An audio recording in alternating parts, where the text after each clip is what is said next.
going to open this meeting, which is a public budget hearing. So for all of you here, this is what we move, Madam Clerk, can you please call the roll? Commissioner Shaw, Here. Commissioner Joseph Paul, running the guidance, Commissioner Kramer. Here. Commissioner Stalfer. Present. Commissioner Bernard. Vice Mayor Furlong. Here. Mayor Anthony Filippo. I am here. Mr. Mayor, you may proceed, your report. Thank you, Madam Clerk. At this time, we move to item number 2, which is a legislation item, and I defer to our city attorney. Thank you, Mr. Mayor. Item 2.1 is a resolution of the mayor and commission of City of North Miami Beach establishing and adopting a tentative levying ad valorem tax for the city of North Miami Beach for fiscal year 2022-2023, an amount of 6.2 mils, which is 12.87% higher than the rollback rate to balance the general fund. Establish rollback rate to be at 5.49 mils. Establish the debt service millage rate at 0.47 mils. Provide for implementation. Provide for an effective date. Need a motion? If I may, Mr. Mayor, Mr. Manager, go ahead. currently at the moment, we're at the same millage rate that we've been at, for the last 5 years. I did prepare this, budget book with the same millage rate. One thing that I want to say, before we start these, conversations is this particular budget that we're going to be presenting later tonight is being presented at 6.2 mils. So any adjustment we can make, if we need to make an adjustment, the one thing that I want to just remind everybody is whatever millage rate that we set tonight, we cannot go back up. We can go down, but we cannot go back up. So I just want everybody, we still do have a second budget hearing. So I do, respectfully request, if we're gonna move forward as is into the thing, we keep the same millage rate and have some discussions, and maybe we make the decision at the second meeting, if we're gonna make any changes. But I just want to just make sure that everybody does understand, we can go down now, but you cannot go up in the second hearing. Okay, just hold that thought, that explanation is good, you're on to something, but let's just go get a motion in a second to have a discussion, and then we can have a conversation under the right pretense of the meeting. So I need a motion. I'll motion 6.2. All right, second. Okay, so going back, Mr. Manager, to what you said now, so basically, and I know my colleagues may have a question on this, again, you're proposing, the millage rate you're proposing is gonna stay at 6.2? That's the millage rate that I prepared this budget at, sir, yes. Can I have a little more content? No, just a question real quick. So there was some taste and there was some feedback of trying to be around 5.5, 5.7, or, somewhere in the below 6, but, so I wanna know, I know you're trying to play it safe by staying at 6.2, but that really doesn't put a dent in the can at all for the residents, so I'll allow you to, respectfully give you the time to give an explanation, but we're all looking for a reduction in our village. And I definitely understand that. One thing I want to bring up is a couple of actions we've taken in our the last meeting, maybe the last 2 meetings, discussions. We just put back some pension benefits that have been taken away from employees about 10 years ago. We just reversed those pension moves to give them back. From this day, as I've got an instruction to look into the police pension, it was also stripped down to the bare bones those 10 years ago. I believe it was 10 years ago that North Miami Beach fired a bunch of police officers, maybe 9 years ago. then we laid off a bunch of police officers.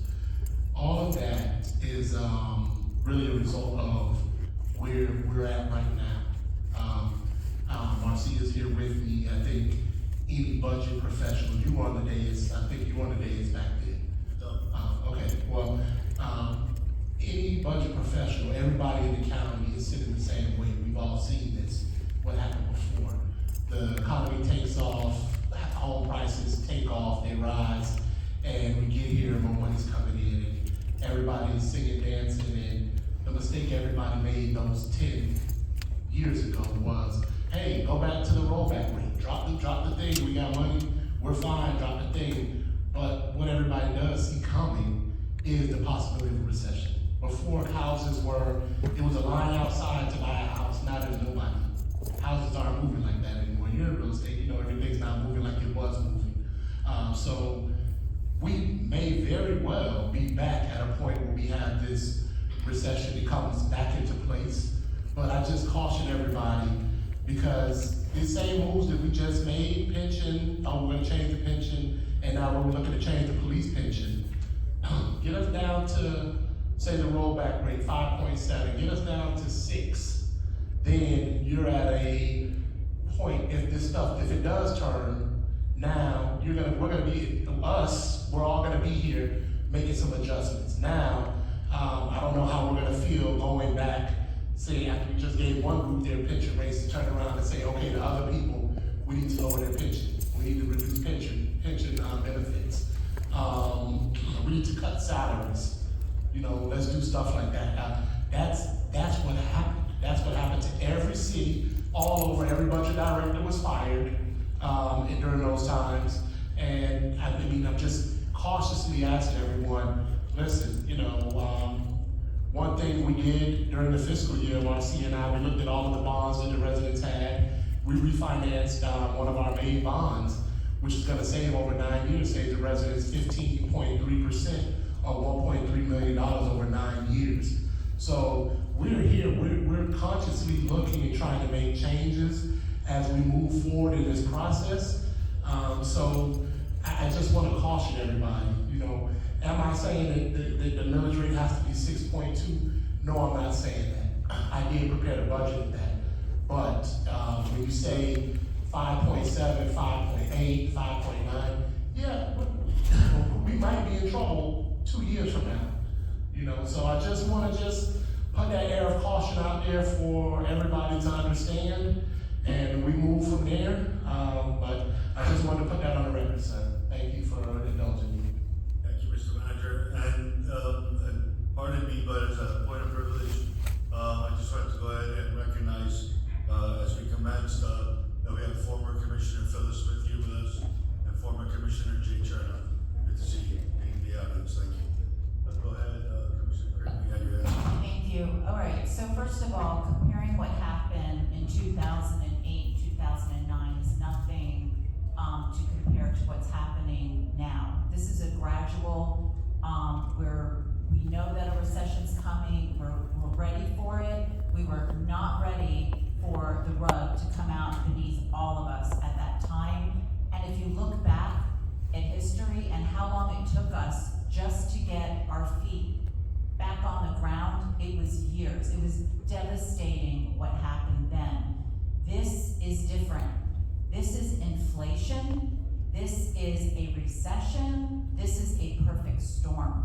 And what I suggest at the very, look, I'd like to go as low as possible, but appreciating what you're saying, we need to tighten our belts. We're spending like it's nobody's business here, and we're still gonna be able to take care of our police pension reform that we did back then and get back, give back what was taken away. We have to do exactly what we did for the general employees. We're gonna do it, I guess, for the police. That'll be discussed in the future, but we need to get this rate down to 6.0. We need to take off 2/10. This is what our property appraiser is telling everyone to do.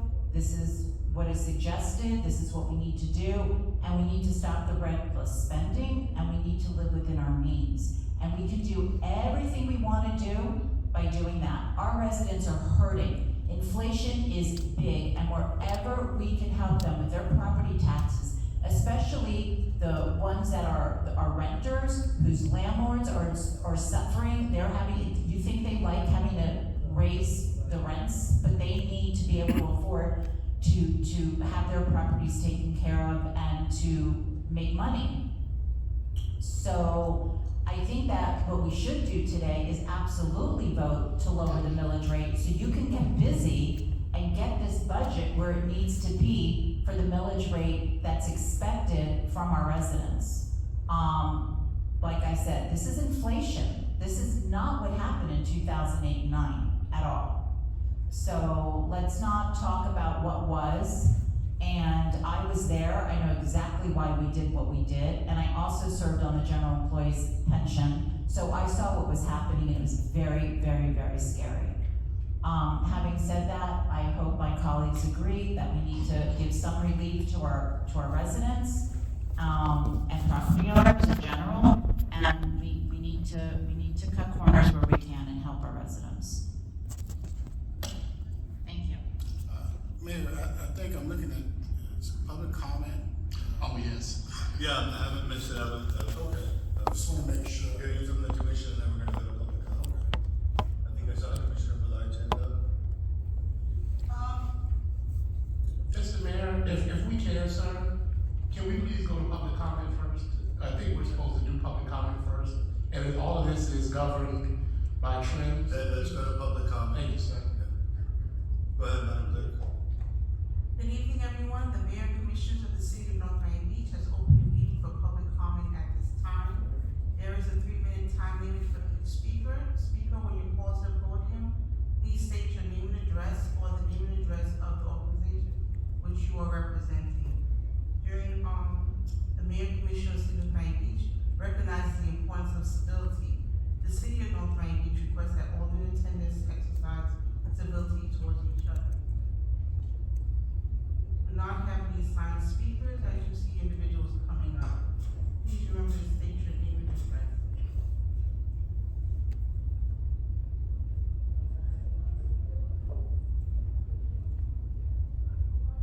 Our first signed speaker is Miss Irene Fillinger.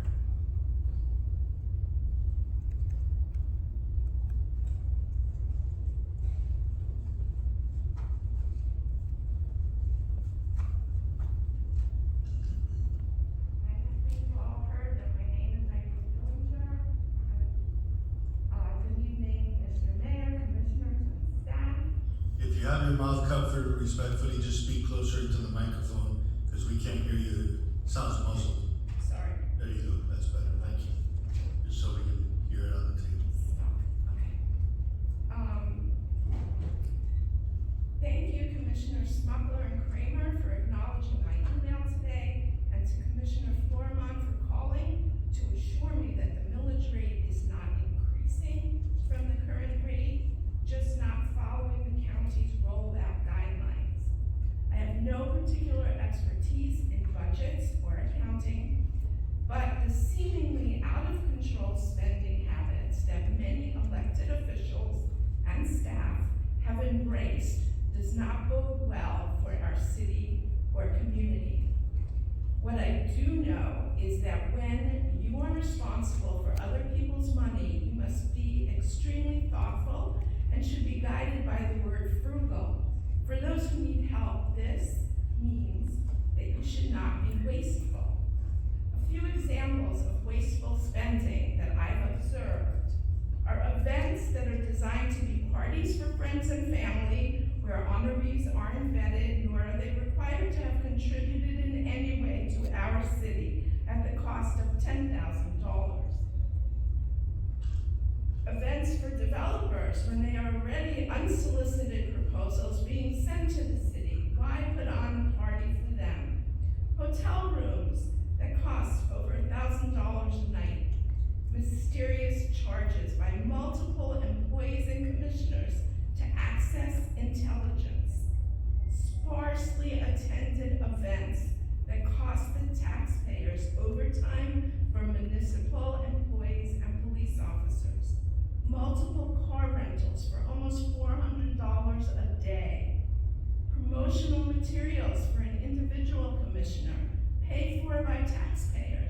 Think mugs, totes, tents. Large charitable donations made with our tax dollars. Creating new positions at City Hall, resulting in inflated payroll expenses. Adding the cities to the Sister City program with the goal of justifying free and unnecessary travel. Be frugal, and our city will be a great place to live.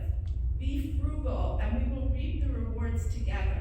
We may even be able to afford to restore weekly recycling pickup. We work hard and do not have P cards to use for spending without 15 personal consequences. Thank you. Thank you, Ms. Bellinger. Next speaker.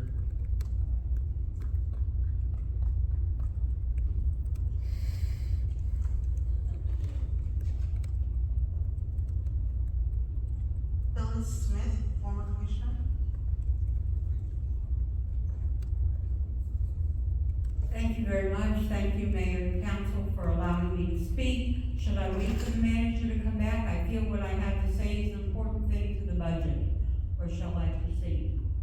I think he stepped away to the bathroom, but you can proceed and might just jump back in. Okay, thank you very much.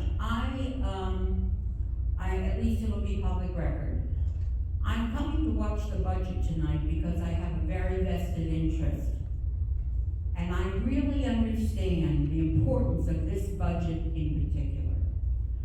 The cost of real estate has risen, and with it has risen the taxes that come to the city. One of my own personal properties is going up $2,000 this year. So that extra revenue coming in, where is it going for the residents? Here we have event after event. I was at the sign up to vote.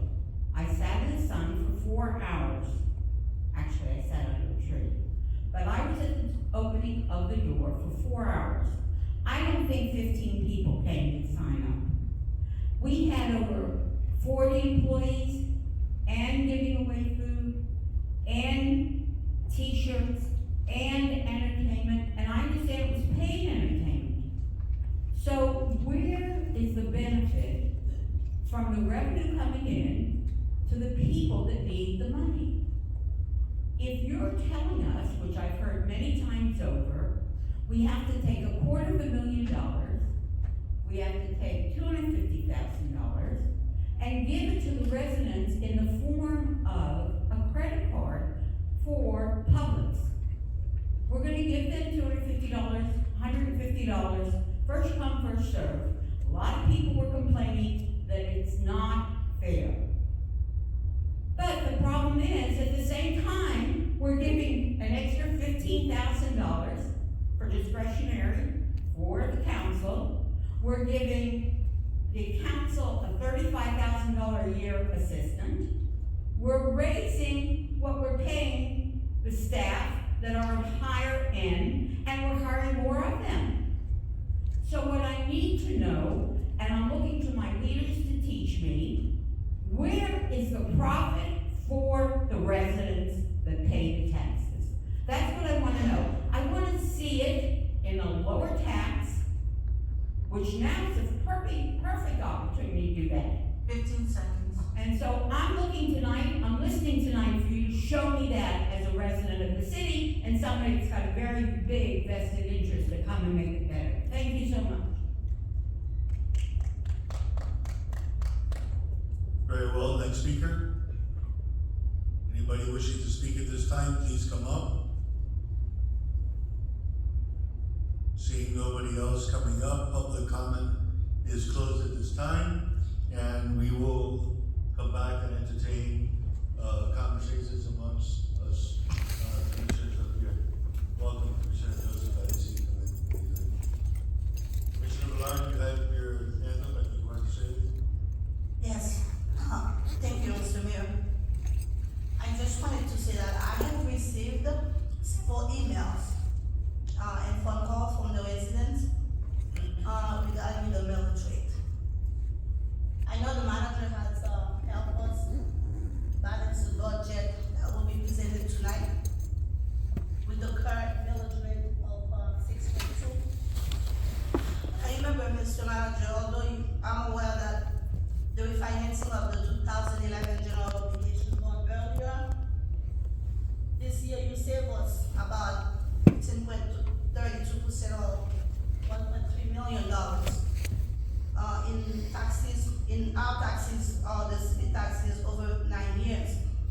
thank you and, thank you for what you've done, but I do hope at our next commission meeting, the manager, I hope you are ready to discuss the water rates that we talked about, so we can possibly provide some additional relief to the residents of the great city of North Miami Beach. But at this time, I really believe that we should adjust the millage rate. Like I told you last time, that I think we should adjust the millage rate to provide some additional relief to our residents. So I'm making a motion tonight to lower the millage rate to 6.15 for the fiscal year 2023. Second. Okay, we have a motion and a second, to lower the millage rate to 6.15. We can, speak about that. Commissioner Jean, would you like to add to the conversation? Sure, thank you, Mr. Mayor. Through the manager, I wanted to ask, what was the county's rollback, this year? I know, I wanna say it was maybe 1%, I think they rolled back, they didn't do the rollback rate, they did. They say 5.49. So it was a 1%, decrease from what they currently have. That's what I believe it was. I would direct it to the finance. Marcia? That's correct, Commissioner. The 1%? So like my suggestion as well, I concur with what Commissioner Bernard said. Our hope is to lower it. Our hope is to make sure that the residents understand that we are putting their pockets at a precedent. And so, I know that this is the initial meeting and we are looking to maybe lower it some more at the next one. And from what Commissioner Kramer mentioned about the 6.0, to bring it down to 6.0. So 6.15 is not where I would want it to be. But for discussion, I would definitely support this and want to see it lower with the adjustments in the packages that we get for the next one. So, thank you. Thank you, Commissioner Jean, Vice Mayor. Thank you, Mr. Mayor. So my question is, what is that number, that we discussed last time as far as, change in an ad valorem revenue? I know we had a number attached to that. Yes, this one will be about 200,000. Okay. All right, well, this is first reading, so on first reading, I'll support it. Looking to see what more we can do before second reading, Mr. Manager. And speaking of that, I do have some other questions about the budget, but I guess after the presentation itself, I'll go into that and some requests, but for now, I can support this additional decrease. Thank you. For this resolution, okay. Commissioner Joseph? Thank you, Mr. Mayor. I concur with my Lars motion. And understand, I know there's pointed out that there's commissioners what have you. Sorry, can you hear me? Yeah, that's Sorry. Like I said, I don't want to make the same mistakes we made in the past where we've, had to cut services for our residents. That's always a balancing act that we have to take.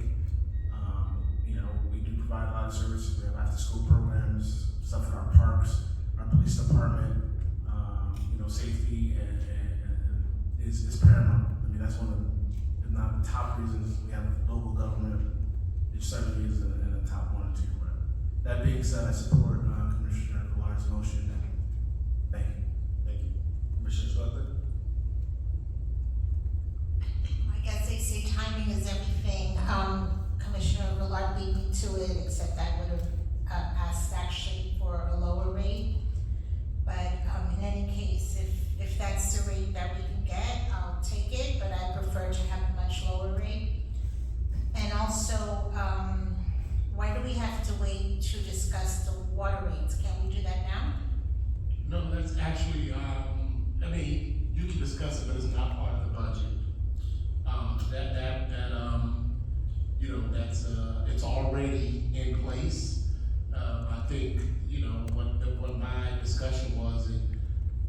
if we are gonna make any changes or try not to raise the rate. As I said, and we're supposed to get into the bond council, come into the meeting and everything, that is, the rate increase is required for the bonds that we have. Now, I did make I didn't do a presentation, but I've kind of spoke to everyone on the possibility. Mr. Mayor, because this is strictly budget. We're mixing apples and oranges. Yeah, we need to stay on the budget. We're- violating state law. Okay, I understand. Alright, so I mean, I'll support it only because it is a reduction, but personally, I would have asked for less, and I'm hoping that we can get less of a reduction. Thank you, Commissioner Smucker. I was looking for something less. I think I'll just go with this because I wanna be collegiate to show that we can come together, but I am looking to be, below 6. So I hope that, you can bring, something back to all of us, at least, somewhere under 6, 5.99, but then we must, with the money that is coming in, with the ARPA money that's coming into the city, we have no reason why we can't do this for our residents. And moving forward with the abundance of construction that is going on right now, even on US 1, and that's not in the CRA, so we don't have to wait for that tax money to come in. The tax dollars that are coming in for the homes, but also for the multifamily, is really, really, going to be impressive. And Mr. Manager, with all due respect, as you said, yes, I am a realtor, and so is other people that have come up here. And, you know, things are looking quite well. And you know what, the banking industry tightened up, and, you know, some of them gave loans, and some of them were cash buyers, and those that wanted to pay cash, paid cash. But, you know, North Miami Beach is by far not in any position. We're one of the most desirable places to come and build and wanna live. So I'm very excited to see what's gonna be happening in this city. But I do believe that our residents need to get something back, and that something back can be done by the military. So yes, I'm going to go ahead and support this, knowing that you can come back and deliver like you say you can. I'll go ahead and ask for a motion. We already have a motion. Yeah, go ahead. So my other comment would be, you know, I'm good with 6.0, 5.9, you know, 6.2, but I think what we need to do, being that I had mentioned the 6.0, I think the manager needs to come back to us and show us what that reflects, what it's gonna cost us, or what the savings is gonna be. Something so that we have something, we're just not throwing numbers out there, you know, to the lowest bidder, to the highest bidder. We have to know how that is going to impact us, and does it make sense to go lower than 6, you know, anywhere from 5.9 to 6.2. I think we need to see those different, amounts to see what it reflects, in our budget and all that. And I completely agree with the mayor, and that's something I had forgotten to mention, is that the development that's coming, we didn't have this back in 2008, 2009. So I really take offense when you wanna go back there and criticize what was done. It was very different times. Thankfully, Miami, the 305, North Miami Beach is a part of it. It is amazing the amount of development that's coming here, and with that, of course, it's gonna increase our expenses for services and all that, but at the same time, this isn't a free-for-all, and we need to learn to live within our means and make sure we always have healthy reserves. Again, you know, we never know what's around the corner in this world. We really don't. There could be some serious catastrophe, and the market, everything's gonna take a major plunge. No one's getting along right now. So it's a very scary world, and I think we need to walk a very fine line with our budget. allowing me to have the second bite. Commissioner Jean? Yes, thank you, Mayor. So to your point, to Commissioner Kramer's point, not knowing what's to come, equals us being prudent, and at the same time, understanding where the impact of lowering it would put us. So I believe that was one of the requests that was asked of your team last time, for us to see the different options as it relates to lowering the millage rate, and also what that would mean from a fiscal perspective. I don't know if any of us ever got that information, but I wanted you, manager, to kind of talk to another point, well, the same point you mentioned with the refinancing of the bond and the amount that would yield for the residents based on the refinancing of the bond.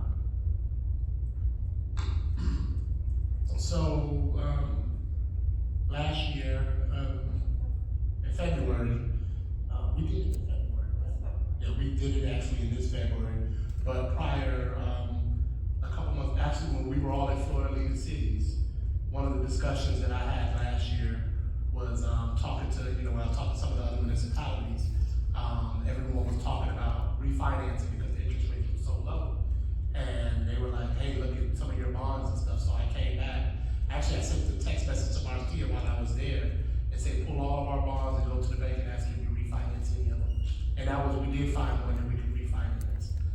It does save taxpayers over the 9 years, $1.3 million or 15.3%.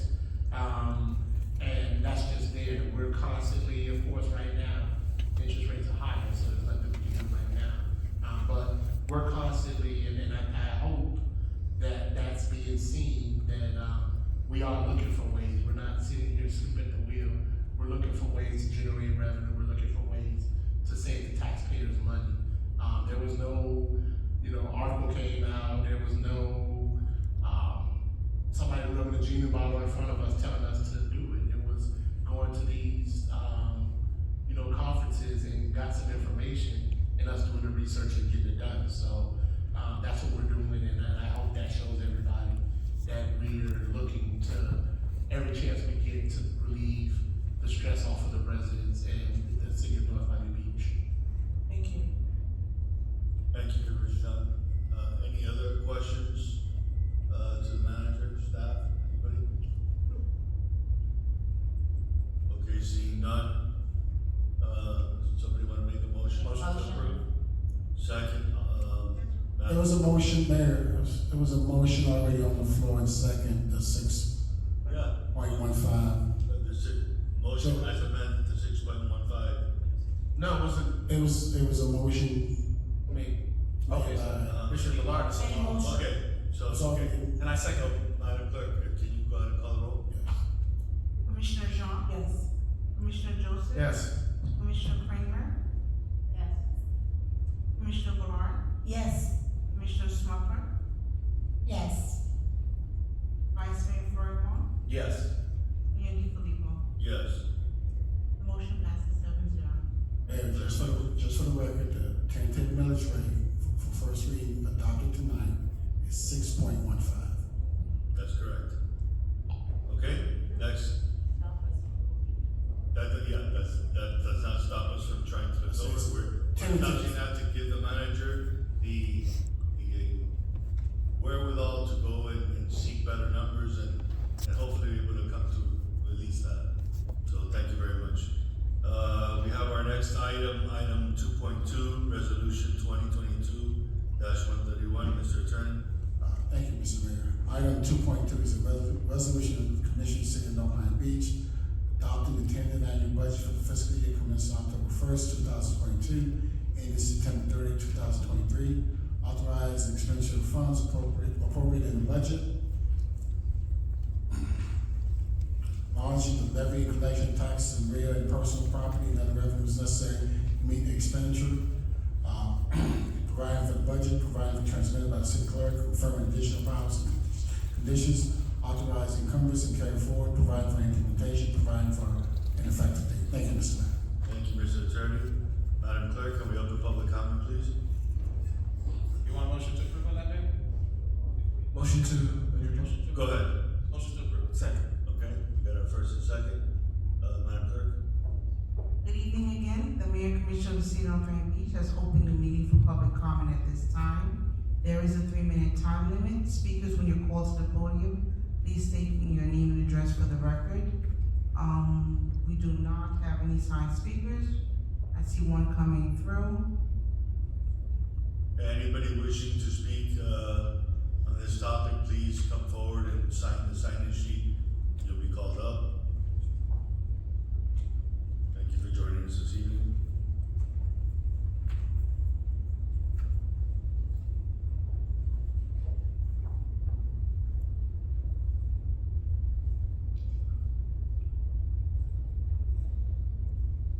Okay. Phyllis Smith. Phyllis Smith, 3245 Northeast 167th Street. Thank you for the opportunity to speak again. I just want to say, sitting here listening to this, 6.15 instead of 6.2 is an absolute joke. The public, with all the new construction, with the raising of the value of houses, with all the revenue coming in, even the beginning discussion should start at 6.0. I'm just saying to you that as a resident, viewing the spending, watching the explosion of the funds coming in, having the money from the federal government, that let's talk reality and let's bring the money to the residents that everybody keeps saying when they want to give them a public $150 that they're bleeding. And if they're bleeding, let's stop the blood. Let's not put a Band-Aid on it. Let's heal it. And I'm just sitting here listening, and I'm telling you that I was here when they didn't even feed the commissioners. There was no money. We would sit here till midnight and 1 o'clock, 2 o'clock in the morning with no food. There was no money. Now we're in a different state. We not only have the federal government's money, we also have our own city starting to have finally some good revenue coming in. So the cost has been risen for the water, for the garbage, for their taxes, just to even have somebody take care of their garden, their lawn, even if they're doing it themselves, the cost of the gasoline to fill their lawnmower has cost more. Let's take care of them where we should, where everybody's taken care of evenly, and we're doing it right now in the budget to show the public that we in North Miami Beach care. Thank you again for listening to me, Phyllis Smith. Thank you very much. Thank you very much. Okay, anybody else? Don't see none, wish there was more. Public comment is closed at this time. We will go ahead and speak amongst us commissioners. Does anybody? If I may, Mr. Mayor, prior to you speaking, I'd like to recognize our Chief Financial Officer, Marcia Fennell. She has a brief presentation that she'd like to do, kind of high-level presentation because of some of the changes in the budget, sir. Let's do it. Thank you.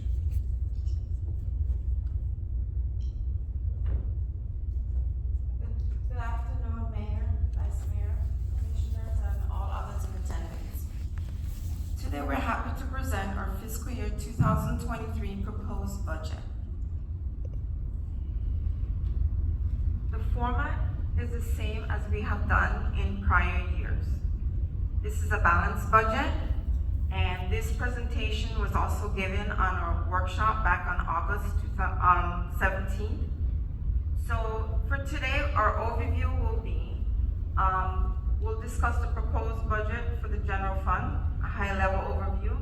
We'll go into comparison with current year and the proposed for next year for all the departments within the general fund. And we'll do a fund summary for all the other adopted funds and a summary of our capital improvement program. In current year, our adopted budget is $69,451,068. We're proposing $70,274,579. I don't mean to interrupt, I just want to ask one question.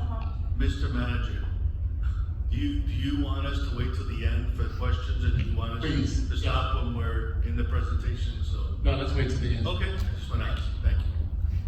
For a small increase of $823,000.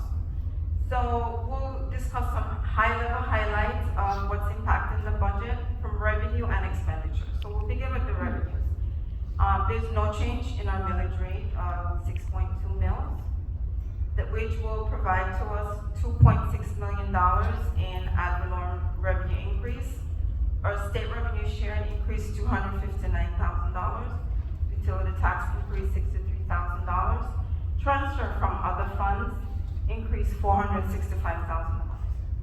Our carry forward for unspent CIP is $6 million, meaning that we have $6 million of projects that will not come to fruition in current year, and we will roll forward those projects along with the budget, the fund that was allocated in 2022.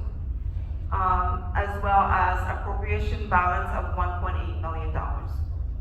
The expenditure highlights are, we have a decrease in our capital investment, which is the CIP. In current year, our CIP is $13.8 million. We're reducing that in the general fund to $7.7 million. Some of the projects are being shifted to the ARPA funds. The health insurance cost plan increased 7%. We've added COLA adjustments for ASME, AYUPA, and non-bargaining. Transfer costs to IT and the CRA fund increased by $1.1 million, and funding for police safety, bodywork cameras for new hires, ammunition, overtime, and leave payouts have increased. We've added a senior center division. We're supplementing the freebie services, and the landscape maintenance contract has increased. This is an election year. We've added fund for the election.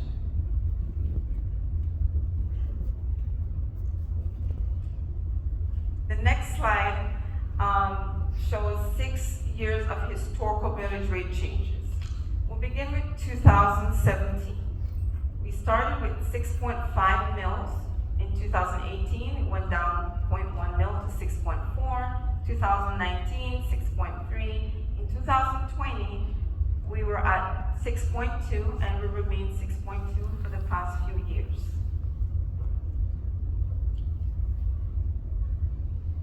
The next slide will discuss the departmental summary for general fund, comparing again current year with the proposed budget. The departments are in the order as they appear on our chart of accounts. So we'll begin with the city attorney's office. There's no change to the proposed budget. The city clerk's office is proposing an increase of $64,000, and that's because of COLA adjustments and the election costs. The Office of the Mayor Commission is proposing an increase of $53,000, and that includes COLA adjustments, and operating costs has increased to include promotional activities and membership.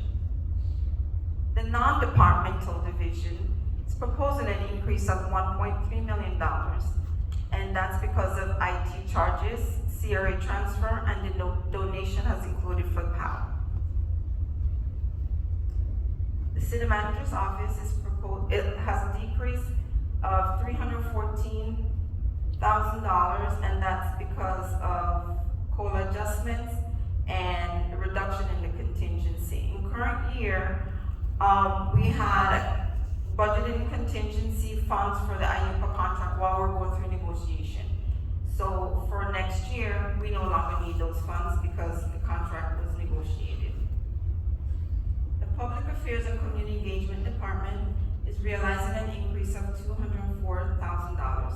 That's because of COLA adjustments and operating costs increase for postage of the newsletter, marketing publicity, and social media. Procurement Department, there's an increase of $106,000.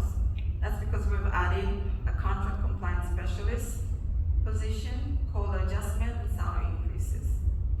Human Resources Department has a decrease of $20,000 because of COLA adjustments and decrease increase in operating costs for citywide training. Finance department has an increase of $9,000, and that's because of COLA adjustments and some benefit adjustments. We're adding a budget administrator position, and we have removed one part-time staff. Community Development Department consists of the planning and zoning, business tax receipt, and code compliance. This department is proposing an increase of $491,000, and that's because of COLA adjustments, salary increases, and the addition of a planning and zoning technician and a lead specialist for the code compliance department. Increase in operating expenses for CAP services for zoning and permit review.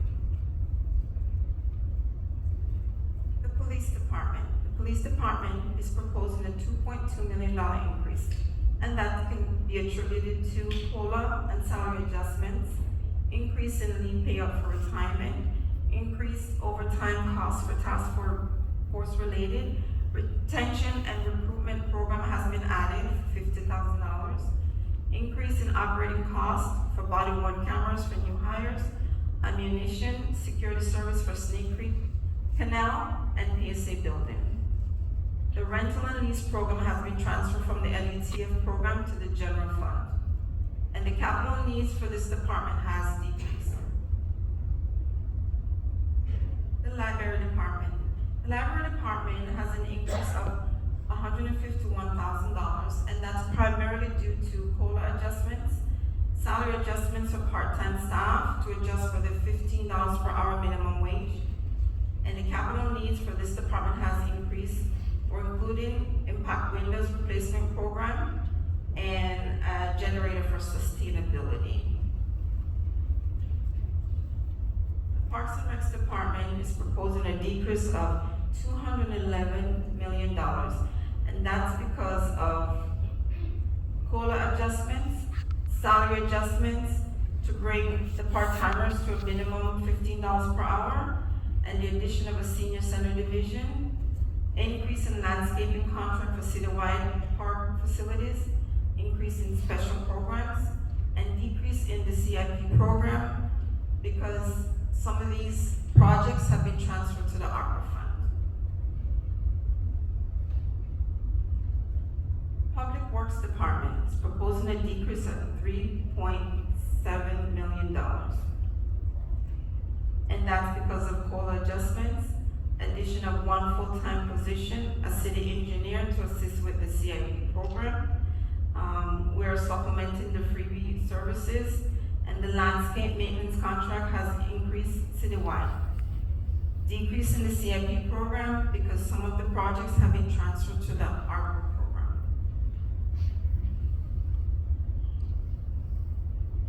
Well, that's the end of our general fund overview. We'll move on to the special revenue funds. Okay, let's take us a break real quick and see if anybody has questions on what we've been presented so far. See if anybody has their hand up, anybody wishing to ask? Commissioner Kramer, is your hand up? Just quickly, first of all, the health insurance, why was I under the impression there was no increases on our health insurance? Yeah, we didn't update the presentation yet. We did just get the information, there's no increase, so that'll be coming down. So there's gonna be a decrease or an increase? A decrease. Okay, so then that's not correct there. Yes. Okay, I had a feeling, thank God. Landscaping, maintenance, and contract increase, is that because we hired Country Bill? Yes. Right, okay, so we decided, we could have had somebody else, and because we used some sort of excuse one after the other, we just had an increase of $500,000 for landscaping. Regardless of the fact the price was gonna go up no matter what. It doesn't matter, the other man was 500, I remember it was 100,000 less a year, it was a 5-year contract, that's 500,000, and you're saying 490, so we're pretty much, at the same place. But Mr. Manager, you're saying that regardless the price is gonna go up, did you know information that you didn't divulge to us? Because, you know, if you knew that prices were gonna go up, why wouldn't you have said that? No, the At that price was time? gonna go up from the previous person who was there, no matter who got the contract. Why do you say that? The lowest price was higher than what the current price was. The lowest price was what? The lowest price that came into bid was higher than what we were already paying regardless. I understand that, but we still had 3 bids and there were 2. One was a $500,000 less than the other, and you chose to go to someone who was $500,000 over some little hiccups that had nothing to do with anything, but whatever. Well, it is what it is. I don't think The that's right. contract is already, you know. Go ahead, Mr. Gerber, finish. City Attorney's Office, your budget, there's no changes. What exactly then is your budget? Because, just so everybody knows, I asked for a report from our city attorney to see what his billings have been, because from what I understand, the city attorney's budget is more than it was last year and the year before. And when I asked what it was costing us in expenses and outside legal fees, which I understand there were some lawsuits, but I wanted to take a look at all of this. You charged me $2,000 to look at my own city attorney's expenses. I just want you to know how offensive. First of all, Commissioner. Hold on a second, let her That is so offensive, and I just wanted everyone to know what you did. And what I find so interesting is, did you already do it? And now I'm not gonna pay, so you did it anyway for nothing? Or you're just assuming that that's what it's going to cost? Should I give you the $2,000, then you're gonna go ahead and take care of it? Commissioner Kramer, let's correct the record. First of all, you filed a public records to the city clerk office requesting all the invoices from the city attorney office. That process. Not all invoices, I said expenditures and whatever you're spending. Since I was here, on the day, that process is a process controlled under the law by the city clerk. They process your request, they send it to departments who are, obviously have access to the information. Not only the city attorney office, but also the finance office, under the law. Not just you or anyone, if we spend time, I have to review, we have pending cases, very important cases. I have to review certain invoice for attorney-client information to make sure that we protect ourselves against pending cases. So my time is tracked and basically recorded and provided to the clerk. So that's not just for you, that's anybody who requests public Think record. of maybe picking up, because in all the years we've been here, that's never been the case. I understand one of my colleagues had asked a previous law firm, they never received apparently the billings. We asked for billings every month. If I knew it was so time consuming, why didn't you pick up the phone and explain that to me and say, what is it you want to know? Why don't you come into my office and let's see, and I can show you what things are costing. Commissioner. I didn't expect you to redact and do all this, and did you already do it? Yes. So you Based already on your did request, it, based on your prior to request. telling me it was gonna cost $2,000. Where did you think that, Commissioner Kramer, let me you- finish. you said numerous Where did you emails think to the that $2,000 was gonna come from? Did you think it was coming from That's my? not Excuse me, it's not going to me, it's going to the city. Oh, so all One that person. work goes to the city? Yes. Because who are we paying? I thought we're paying your, No, Commissioner Kramer, when it comes to public record requests, the law is pretty straightforward. You make the request, which you have made numerous requests before to the city never clerk. been charged. There's a requirement under the law that the clerk charge anyone. Okay, if you have to spend time, if it's a few documents, if the clerk is given one page, fine. Well, You may not guess charge, what? but You just did all that charge work for numerous nothing. documents. You just did all that work for nothing because I'm not paying it. So somebody should have called me up, because I've been a commissioner for 13 and a half years and never paid a penny for a public records request. And I also wasn't the one that hired you and a firm You're well aware of that. Yeah. You're well aware of that. I know. Okay. I think you believe I'm unqualified because of who I am. Sir, Excuse me? How dare you say something like that? I had approved you because I didn't have a chance to vet you. That's all it was. I had no chance to vet you. You have made numerous comments about. Guys, we're out of order, we are staying germane to the topic, and we will continue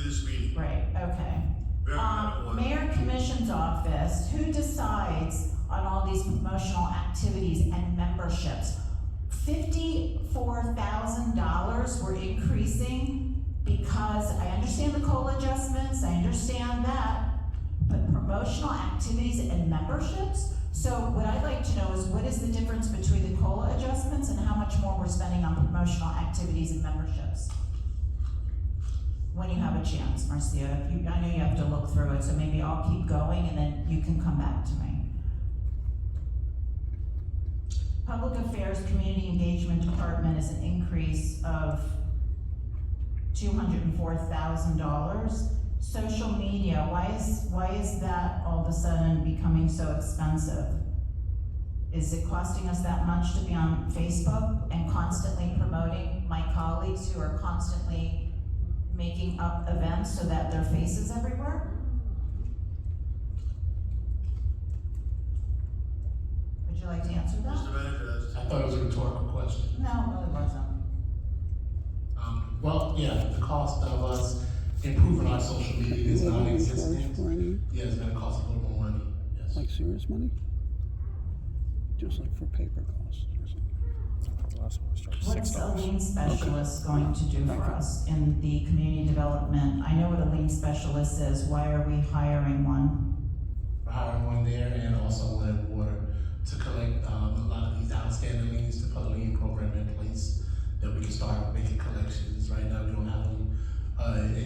We have one person that's doing liens, but we need to increase the liens so we can start getting some of that revenues over to the city. Okay, so are we actually, is this for people who, I would assume businesses that aren't paying for their BTRs? Or are these code violations? Code, building.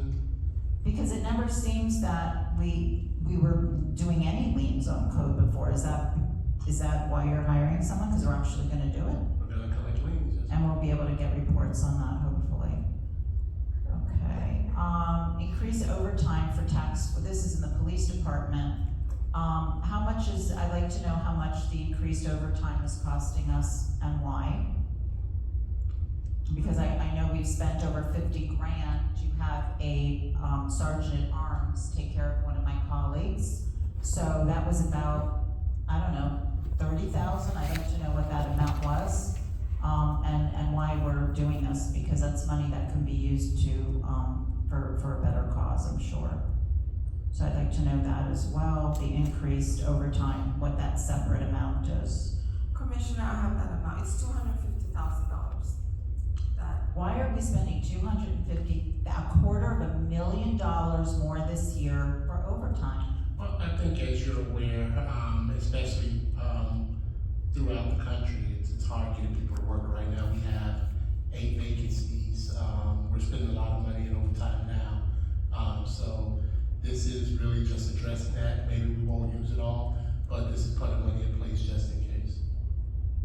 So you're saying that the police officer, so I don't understand that we're about not having employees and are we now increasing the overtime salaries, or are we increasing the cost because we're doing it more often?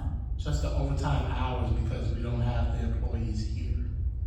We have 8 vacancies. We had a bunch of employees. We still have employees on leave, I believe, on the job entry leaves. So that's what it is. Well, it seems excessive, $250,000. So hopefully my other colleagues will further ask questions on that. I'm just pointing it out. Parks and Recreation Department, addition of the Senior Center Division. Why do we need to have a separate division? What does that mean altogether? Well, it's gonna be a brand new facility, so it's just making sure that we put the funds in a separate division for the senior center. Definitely how that does help us by it being delineated separately. We can apply for grants and other things. Okay. And the increased landscaping contract for citywide park facilities, is that separate, or that's part of that you're just moving the money into Parks and Rec from the landscaper that's costing us? It's the same. It's the same. And the cost is, We're for the spreading it into facilities there. between them and Public Works. Okay, thank you. All right, that would be my questions for right now until we finish. Okay, any other questions? I know I have some, just yielding the floor.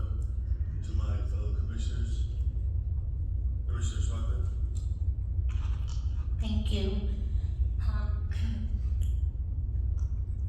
I'd like to see some, money added to the budget for Marine Patrol. When you say, Marine Patrol, you wanna give me a little more? Actually, it'd be really great if maybe if the chief wanted to talk about what we need with Marine Patrol, if that's okay. No, it's not okay? All right. Just more presence is what you're? Well, it's more presence, but we can't just take a police officer and put him on a boat and say, you're a Marine Patrol, you need to be trained in that. So I guess it would involve training, and we need more presence and, I know, Snake Creek Canal and Mall Lake. Okay, We need it. thank you.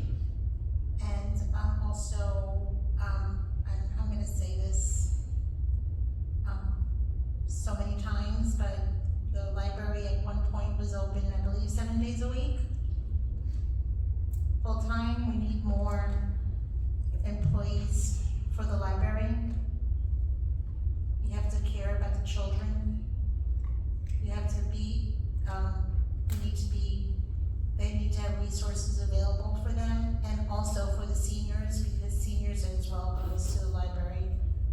So we need more hours for the library, but that means more employees, not making the current employees work extra overtime.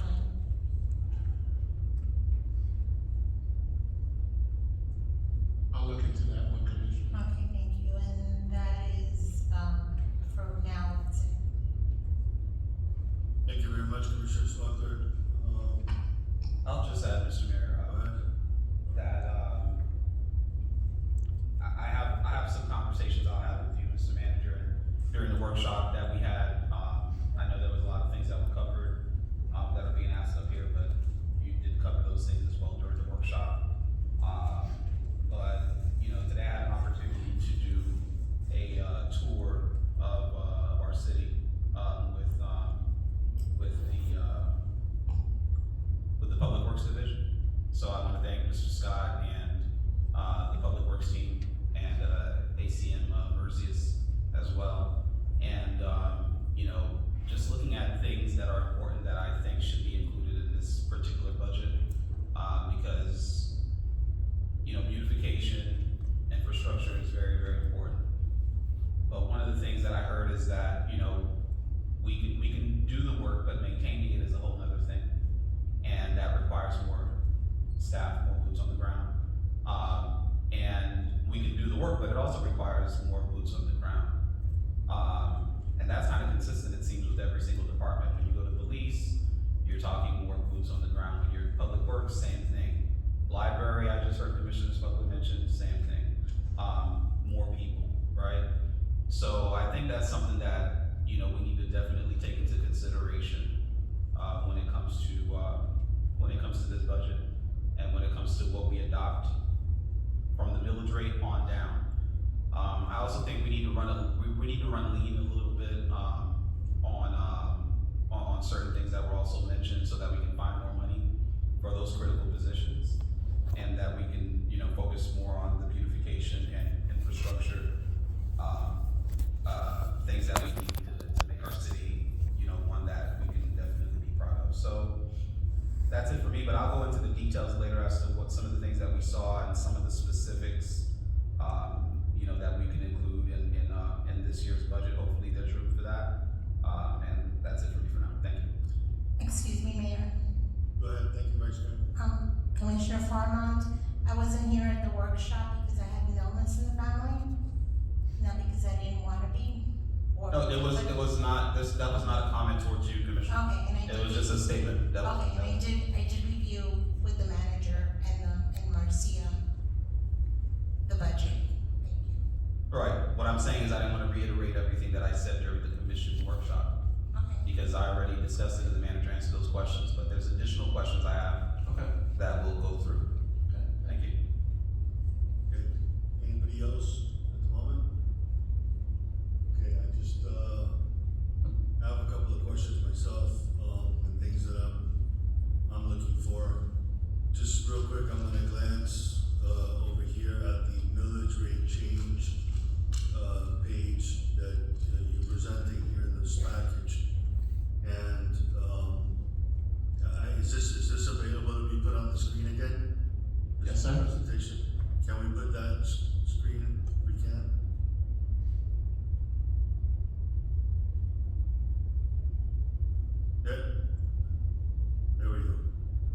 this screen, it's kinda hard to see because the colors that are being used are a little,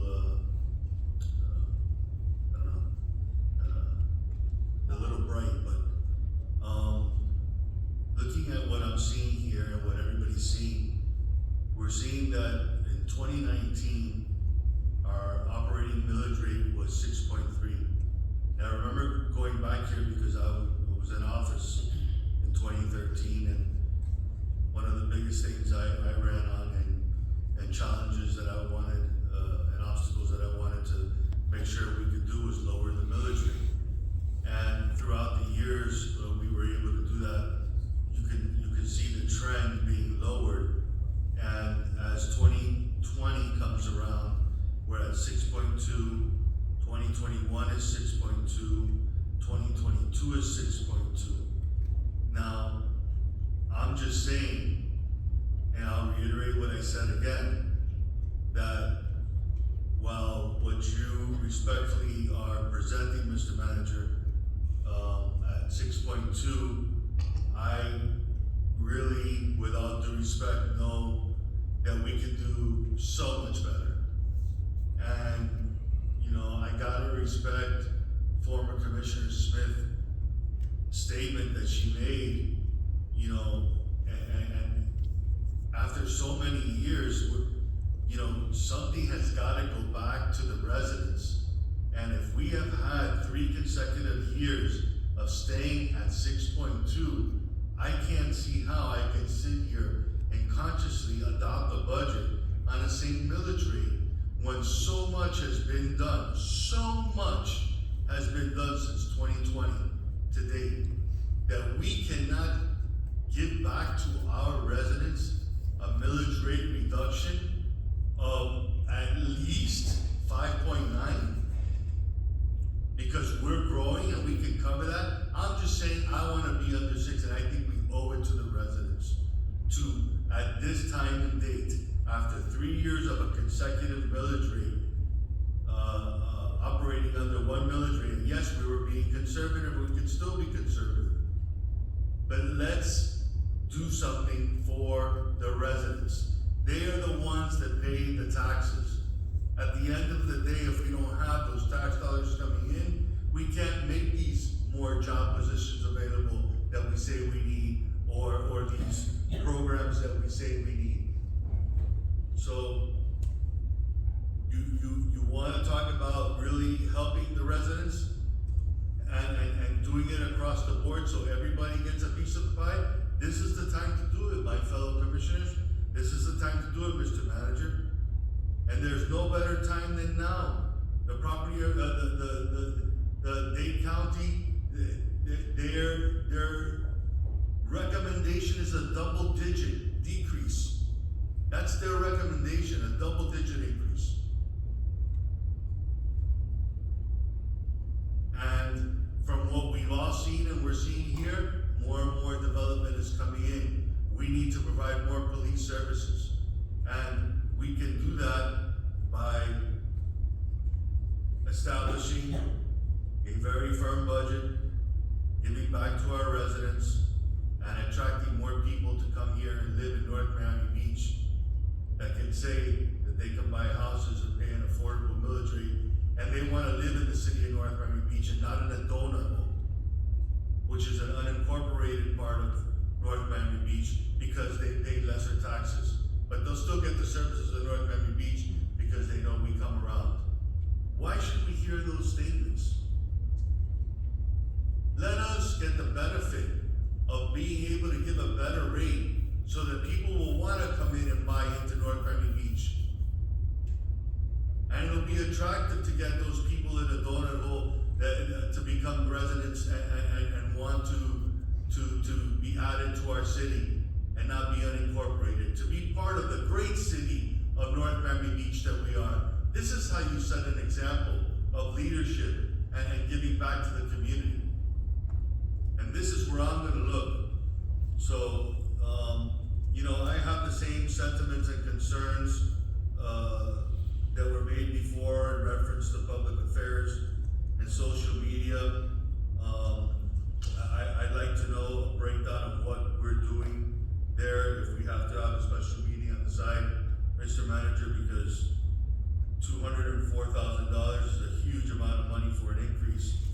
I know postage has gone up, but it hasn't gone up that much. But even in our budget, we always had our newsletter in our budget. We always had that, because we've always sent that out. So we're not adding new because we've done that already. Marketing and publicity, I like to break that down and see. I know we had a marketing, RMA was helping us with some marketing, for our city and branding. I'd like to know where we are with that.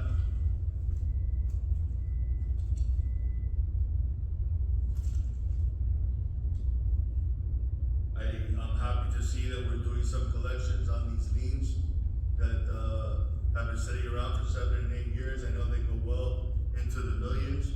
So I'm glad to see we're doing something like that in our budget, that's going to help us recover some of that. It's hard times for people. I don't know how we're gonna do it, but. Well, if I could, just address that, I agree with you 100% on the hard time. What we are looking to do, I've been working with the attorney's office, to do some form of a lien amnesty program where we reduce liens drastically and ask people, hey, pay something to make sure you're in compliance to do that. So we won't be going with the full liens, because as you know, you have some single family homes, they might have $500,000 in lien. We're not looking to foreclose on anybody's home or whatever, but come back, you pay the administrative fees that it's cost us, and you know, maybe your 500,000 turns into 2,000, and you just, you know, pay. So we're working on a lien amnesty program with the attorney's office that will roll out to the, commission at some point once we get it together. I know the library used to do a lot of senior activities and they were budgeted in there. So I'd like to know what we're putting into this additional senior care division that wasn't already in the library where the seniors were always at. I know you chose to open a new center. I'd like to know what the costs are and what we're gonna be doing in that center, because, and who's gonna be overseeing those people, because the library used to oversee all of that. We used to have people to go to it. Now we're gonna have to, it's like you said, you know, you bought the Rolls Royce, now you gotta give it the tune-ups, you know, so, you know, we're gonna need staff. Everything is increasing, so if we're gonna be providing all of this, we gotta give something back to the residents. There was another question I had here, which was in reference to the mayor and commission.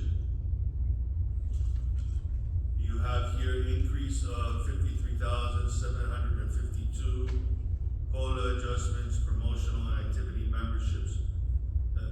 Mr. Manager, can you break down for me what this 53,742 is and what COLA adjustments, if anything different? How are you arriving to this? Page is that on, sir? This doesn't have page numbers. You're talking about mayor and commission though? Yes, the general fund department summaries. Look at that page. I think it's like the 6th page. I see it. I will get the breakdown. That's the same thing, Commissioner Craig. So do you know what the increase of the 53,742 is for? It's a combination of, when we're asked for tables to, new tables at, events. It's a combination of that, pretty much, and some other additional memberships. We didn't have the National League of Cities, as a membership prior to. We were members of the Greater Miami Chamber of Commerce. We added that this year as well. So there's been a few memberships that we joined on. Okay, so the 53,742 is membership to the National League of Cities, Greater Miami Chamber of Commerce. A combination of that, as well as money, additional funds added for us to purchase tables at various events or galas. Tables for events, galas, or parties. What about these COLA adjustments? What is this? For the staff, sir. Which staff? The staff that's budgeted for mayor and commission, we have a full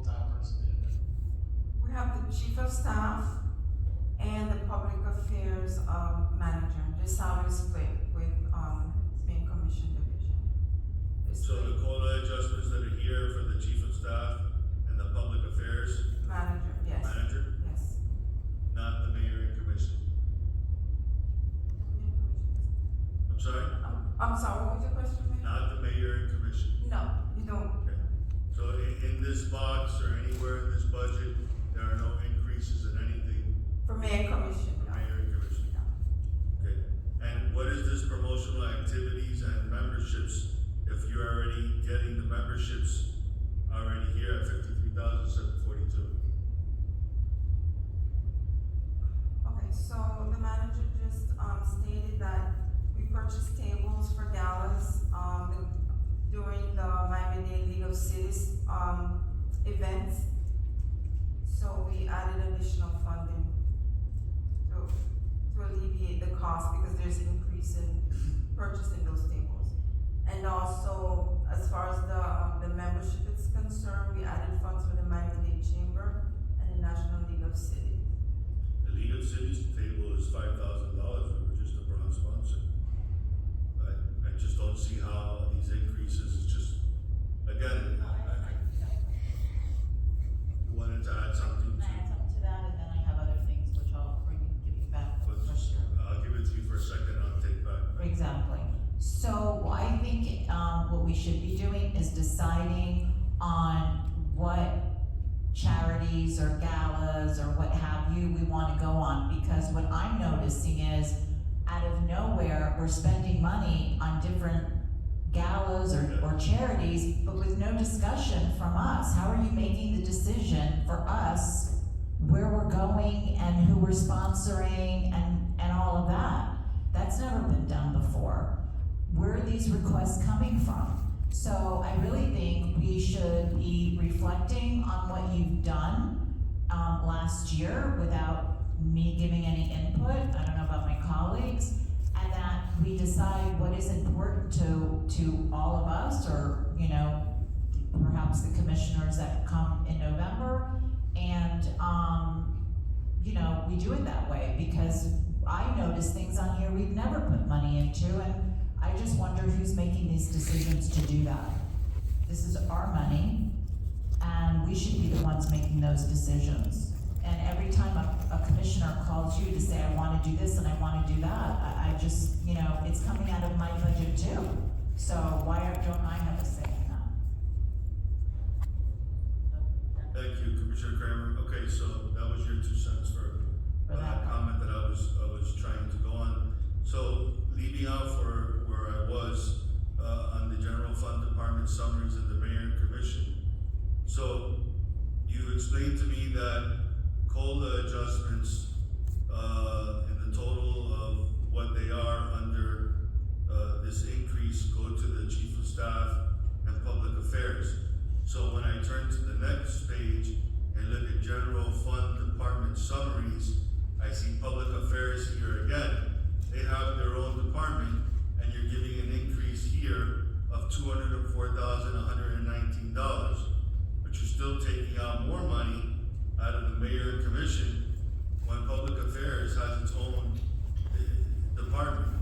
And you have COLA adjustments already here on this page. COLA adjustments are in every department. Yeah, I know, but you have public affairs in the mayor and commission. The mayor. You have COLAs for the chief of staff and public affairs, and then again, repeated again, in the public affairs, you have COLAs. Who are those for? The others?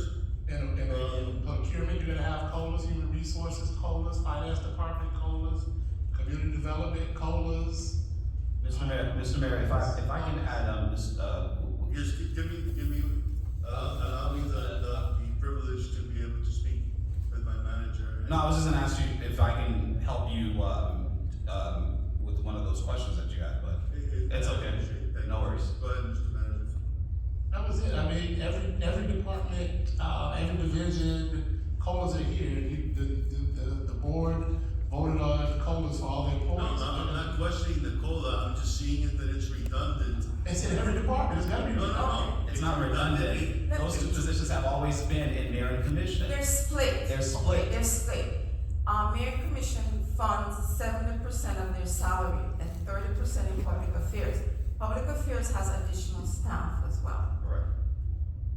Okay. Thank you, Ms. Marcia, for clarifying that.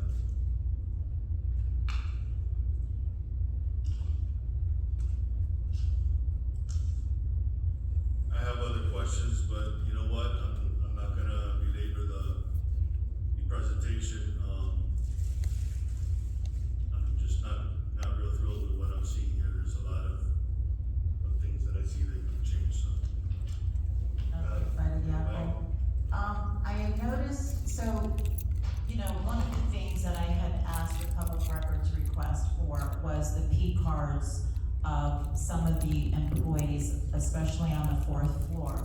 And I received them, and they were outrageous and don't even know what they are for. I'm still waiting for answers. I was hoping to have receipts to go to these charges so that we can all understand why such excess is being spent each month by so many employees.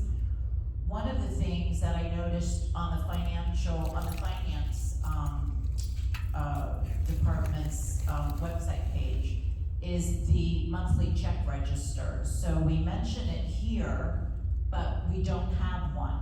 And if we had this, then there would be no guessing as to what is being spent on these P cards. So it's very concerning because there's a lot of, what?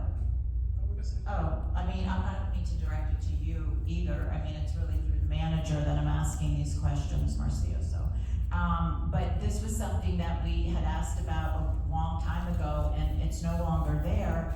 And I think, you know, my colleagues should agree that it needs to get back on there, because as I sit here with these P card statements, 1 month, you know, I'm gonna use the city manager for right now, but there's. Could we please stick to the budget? This is the budget. So we have 3,500 1 month from a P card from you, 9,000 another month P card from you. There's 2,300 1 month, 1,300 1 month. This is just you, I'm not even using everyone else. 9,500, 11,000. You know, this is really incredible. And without having this monthly check register, where do we find out where all this food is being paid for? Who's eating all this food on your P card? Or what is this? And so again, I did a public records request. I'm saying this so that it's on record, but even we have, a former, I don't know if he's still employed, but Mr. Howard, I mean, there are just tons and tons and tons of Costco charges, Amazon charges, things that we have never, in all the years I've been here, have ever seen such amazing expenses. Forget the travel. I mean, every chance it seems that someone has a chance to go travel, they travel. And I'm not even highlighting the travel. I'm highlighting Costco charges every single month for $700 and $800. Amazon charges, Chick-fil-A charges, small meal charges. Where is this coming from? And I think right there, you know, we could be saving a ton of money. So I think we need to get this monthly check register back online so that there is no wonder as to how everyone is spending money. I just don't understand how all these employees have a P card and they're spending this type of money. I mean, I mentioned you, now we have this Mr. Howard who 2,500 1 month, 2,100 1 month, 4,200 1 month, 1,100 1 month, 870 1 month, $2,500 1 month. Aren't my colleagues $2,900 1 month? Is anybody concerned about this? 2,000 1 month, 120 1 month, 1,200 1 month, 5,400 1 month. These are all our employees on the fourth floor. What is going on? What is Chick-fil-A again? Everybody has a meal plan here. La Granja for $43. Edible arrangements, who's getting that? $86. I'd like to know, when am I gonna get the answers to these things? Mr. Mayor? Mr. Manager, that's directed to you. I think she got the public records, but she requested, she got the. But I didn't get from you the explanation of these, right? So I have, Parks and Rec. There's just so much spending here and some of them, I can expect. I certainly didn't highlight every single thing because of course Parks and Rec has a lot lot to spend on. But I'm very concerned, especially with all these Amazon charges by people on the 4th floor. You know? So, Mr. Mayor? is anyone concerned about Yeah, 1 second. these bills? You asked a question, you want that answer from the commission? Sure. What's, Commissioner Kramer? What? One more answer I would like to, find out a bit about is also in our budget, why do we have a virtual office? You know, trying to. Oh, well, that was one of the highlights, you know, what is a virtual office? What is this? Commissioner Joseph, I think, had a response or Oh, a because statement he you knows wanted to what make, bills. Mr. Mayor. Okay, so that was one of my questions. Commissioner, Joseph, you got your hand up first. No, I think, look, I understand the concerns if you see a statement or a charge, like anybody else. You have a credit card, you see certain statements, but I also know that, for example, Mr. Howard, did a lot of, as chief of staff, he was in charge of, in some cases, ordering some of the food that we have had here. In some cases, when we had events, had to use his P card because he was running around making sure these events were being successful. And similar to what happens with Parks and Rec, because you see like these massive costs at Costco, but this would be going to our kids at these events to make sure that they're fed, that they're taken care of. This is what happens. You know, these employees are not trying to pilfer the city. They're trying to make sure that events are being well properly, our residents are being taken care of, and we're adhering to what we're hosting. So I understand what you're saying when you pick it like that, right? It looks ominous as you saw, like, oh, this, but if you put things in perspective and you gave an example in regards to parks. You said you can understand that, but in regards to Mr. Howard, it's the same concept. He was How do we know who's paying for no, what? but if you look at if you look at the food, I mean, at the end of the day, like Costco, I know that, for example, I know the fridge upstairs that we all utilize, sodas and stuff. I don't. He goes to, well, I understand that, but there's Cokes, there's waters there. There was always Cokes and water there? But those were paid some way, somehow, For Commissioner. $800? But what I'm saying, no, those charges were it wasn't like somebody had to use their P card to go purchase. I get it. No, but I just don't think that. Excuse me, just guys. No, we're having a conversation. It's Yeah, listen, man, come on. It's eight, you know, I can understand that. I appreciate that there needs to be soda and water and we have guests and. And then we have events, and I just want to make this clear because when you're, I don't want to, how can you say slander or allege someone I'm not committing alleging- fraud. I am not, no. I am not alleging that. I am wondering why we are spending so. Which is a valid point. much money. But like anybody that would see that would look at it from an objective standpoint, say, okay, there must have been an event tied to this. And I'm pretty sure when you look at those events tied to the date of those purchases, they would align. I noticed when we did the Public Works barbecue, I noticed right away. Exactly, that's where the money came from. I did, but what I'm saying, Commissioner, is that this is 7-Eleven okay, that was, yeah, it was like $47, but Panera Bread, La Granja. How much was the Panera Bread you say? Oh, a lot. But but what was it? You're looking at it right now, what is it? November 14th for $102, on November 22nd, La Granja for $127. Do we have any meetings during that time? No. Are you sure? Maybe, yeah, I am sure. That we didn't have any meetings during that time? Pizza Hut, 78, we don't eat Pizza Hut, I've never seen Pizza Hut. God forbid you feed us Pizza Hut, you should see what we get. It could've gone to our kids, Commissioner Kramer. What about the library? Yeah, we do plenty of stuff at the library. So then should it be coming out of the library? Why is it coming out of the 4th floor? There's a budget for the library and it should be coming out of. Yeah, but those are charges to the car, those are reimbursed by the different departments once they get reconciliated. That's basically what happens. I think that's your perception. No, that's not a perception, that's logic, that's budgeting. I think we should. That's budgeting. I think I would just feel comfortable if I saw this so I could say, okay, it makes sense. It's still excessive. We had P cards years before. Has anyone ever compared our former city manager, not to put you on the spot, but we're talking about this, what was spent on their P card compared to what is being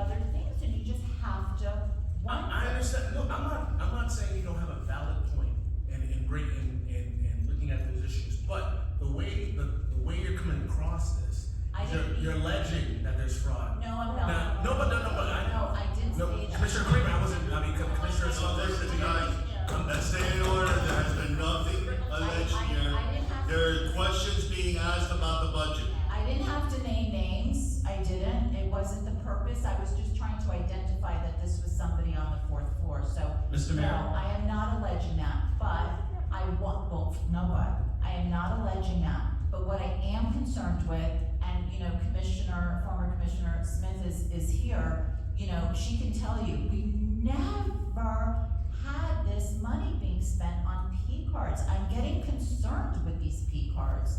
And I really just think it would behoove all of us to look at this, and if we had this monthly check register, if we had receipts constantly being uploaded, because God knows procurement has all of this, then we wouldn't have to wonder.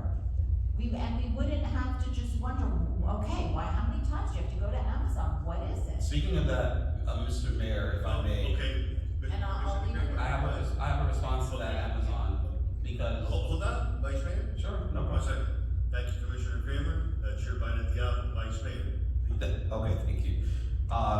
Because I keep hearing Amazon, like people are ordering things up. It almost sounds like people are ordering things up for their, for their personal use and things of that sort. But if I remember correctly, through the manager to Marcia, that our procurement department actually spent some time figuring out a method that they can streamline ordering paper and materials that the city needs without having to go through a long and arduous process.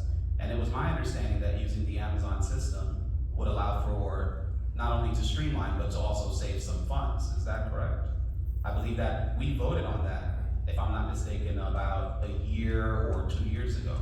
Yeah, we do, and order from Amazon now is the same as order from anywhere, it's order from Office Depot. Right. Amazon is the same thing, now you get anything you want from Amazon, so that is it. A lot of times, some of those purchases are timely, we need them for things that are coming up, for events, and when we look to buy stuff for various events, sometimes Amazon is the best method. Guess what? Amazon's gonna deliver it here to our front door in the next day, so that is there. And once again, this is not something that is random. This is something I remember staff coming before us and discussing that this would be a method that they use to be able to streamline. This is even prior to you arriving here, Mr. Mayor. I'm aware, it's fine. The other thing, when you look and you see pizza ordered, I'm sure one of those days that you see pizza orders when we closed Bayview Apartments, and we had pizza outside for the residents to eat as they came out and were taken out of their home. There was pizza ordered for Crestview residents when they walked out of their homes. The virtual office of the virtual line was when Bayview closed, when Crestview closed, that we opened those lines so residents had a number they could call in to get updated information. The information would be updated. So, I'm not gonna,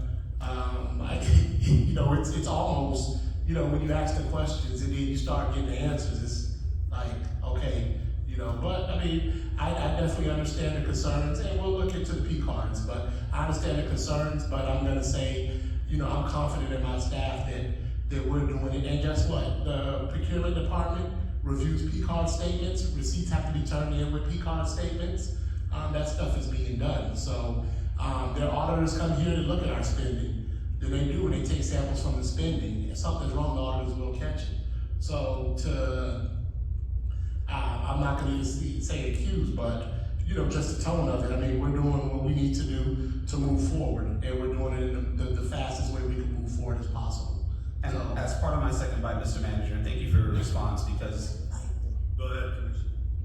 Am I taking too many bites?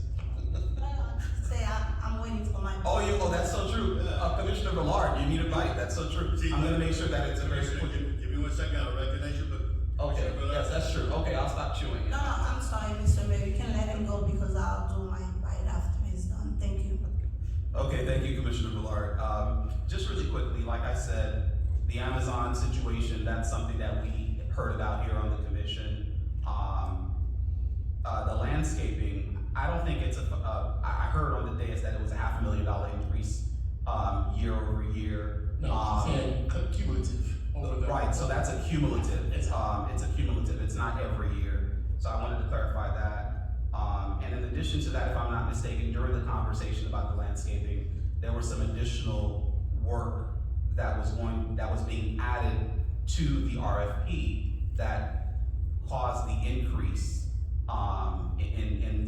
in the cost of the landscaping. I remember, if I'm not mistaken, that there were 2 vendors that were responsible, one for actually, the canal is one example, one was responsible for mowing the lawn, and the other was responsible for the banks of the canal, and I think you guys were, if I'm not mistaken, you can correct me if I'm wrong, consolidating that as well. So there's a lot of additional work that's put into that contract that is causing, the increase. So I wanted to clarify that up as well.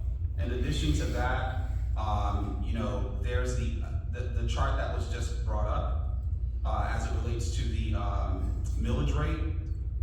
I'm noticing a pattern. Whenever there was a decrease, there was at least $1 million in additional revenue that came in from ad valorem taxes. Okay, so if you're looking at 2017 to 2018 year over year, you go from 14.4 to 15.4. That's $1 million. 2018 to 2019, you have a $2 million plus increase from 15.4 to 17.5. That's about 2.1 million right there. So you experienced a decrease in the millage rate. 2019 to 2020, you went from 6.3 to 6.2. You experienced, or we experienced, from 17.5 to a $20 million ad valorem revenue, which is about $2.5 million increase in ad valorem dollars. When you started to notice the stagnation in the decrease of millage is in 2020, 2021, and 2022, and we're looking at less than $1 million in revenue each of those years. So 2020 to 2021, you have about a $700,000 increase, and then following that, a $798,000 increase. So the pattern is over $1 million plus, or over $2 million plus, we've seen a decrease. When we started getting anything below $1 million, the pattern is that we stayed the same, because those numbers are numbers that a few positions get changed on the drop of a dime. So I think we need to also be mindful of that.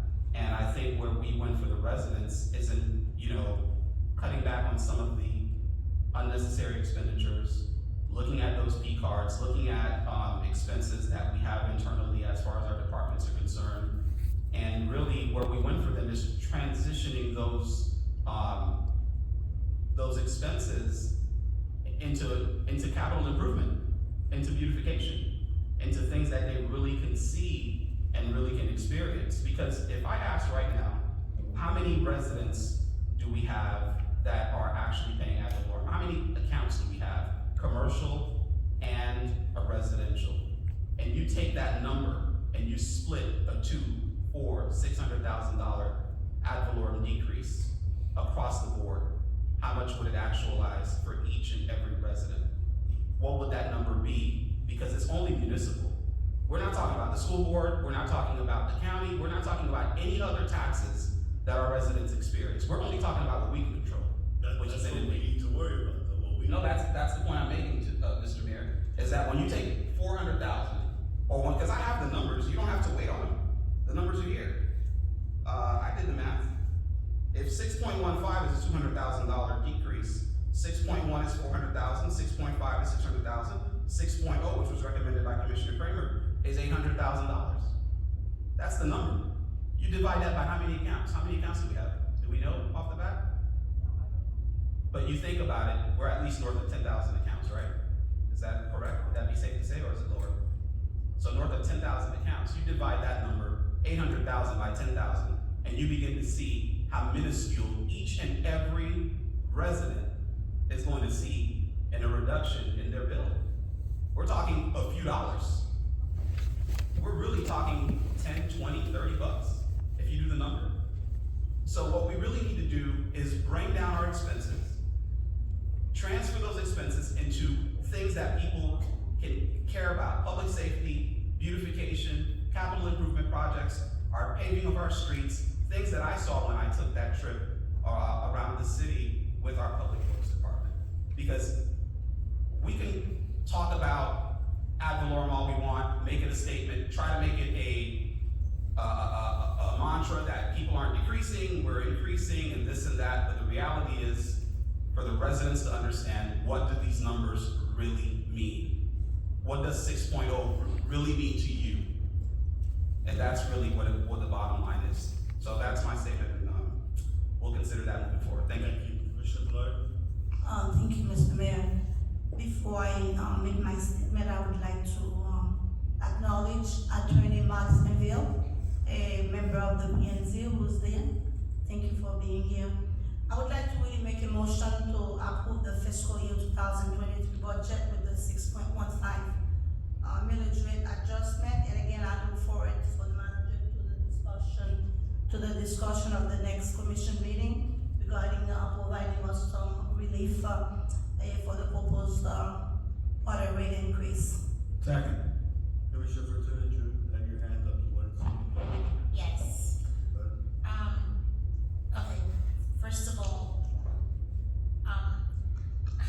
former member of the PUC board, Mark Sinkville. I don't think asking a lot of questions, especially at a budget meeting, insinuates that one thinks that someone is committing fraud. We're at a budget meeting, we're supposed to be asking questions. So kudos to Commissioner Kramer for asking questions. Maybe what we can do is, we can take, pre-COVID, we can see what expenses were done on the fourth floor and do that, Excel or a spreadsheet of fourth floor expenses in pre-COVID and fourth floor expenses now to see, what the increase and why it's increasing in the credit card bills. Can we do that? The increase and then what, because back in pre-COVID, maybe the manager's office didn't do and help with any of the events. Maybe they didn't order for the mayor and commission's office. Maybe they didn't do a lot of stuff. So comparing it, and nobody knows the details, what does it compare and do? I mean, we can do the exercise, but what's the comparison say? Oh wow, they spent a lot more money, but then when you go look in Parks and Rec, maybe Parks and Rec spent less money then, and are spending less money now because we're helping with the stuff. Maybe Parks and Rec spent a lot more money back then. So, I mean, it's not apples to apples. You know, prices are different, everything's different right now. So, comparing what we spent compared to what somebody else spent, not apples to apples. So, but if you like the exercise, I have no problem doing the exercise. But what does it tell you? What's the context Well, of it? it might not be apples to apples, but, I mean, if it's a big difference, then there's a problem. I understand, but then you gotta look at every department and see what the difference is. Then maybe we need to do that Okay, that's not a problem. on the credit card bills. Well, maybe they weren't using the credit cards. Maybe they did POs for I mean, if everything. we want, we can do every single PO. That's what I'm saying. So if we're gonna, if that's the case, I mean, with the accusations, I mean, we need to do a deep dive. I don't think they're accurate. Well, I'm not saying, You know what, we're in a budget we meeting. need to do a We're in a- deep dive. we're in a budget Guys, meeting, guys. And we're Hold asking on, questions. Commissioner. I understand that, Mr. Commissioner. Manager, What- Mr. Manager, give me 1 second, respectfully. Because we sit here and ask questions, we are doing the residents' work. We are asking questions. And you know what, at the end of the day, you may have all the answers, and that's a great thing. But in the meantime, it's our responsibility as mayor and commission to drill into these budgets and ask these questions. Whether we like it or not, we don't wanna ruffle anybody's feathers, but we need to ask them just to make sure that. I just said, I have no problem going through the exercise, but I'm just talking about the other factors involved. But let's I'm not not gonna make, say that it's apples to apples. So, I mean, if the board wants, we can hire internal auditor and let them come and audit everything. I mean, I have no problem with that. I mean, if that's where we wanna go with this. But I have no problem with that. We have nothing to hide at all. So, I'm not saying that, you know, and I'm not, you know, saying that I have a problem with the questions. I don't have a problem with the questions. I'm just saying that, you know, that all the factors aren't being looked at. You know, bring us those facts at the next meeting. And that's all we ask. next meeting, Well, or address it individually by email to us. Alright, What, yes, everything explained about that. alright, I'm not finished. All right.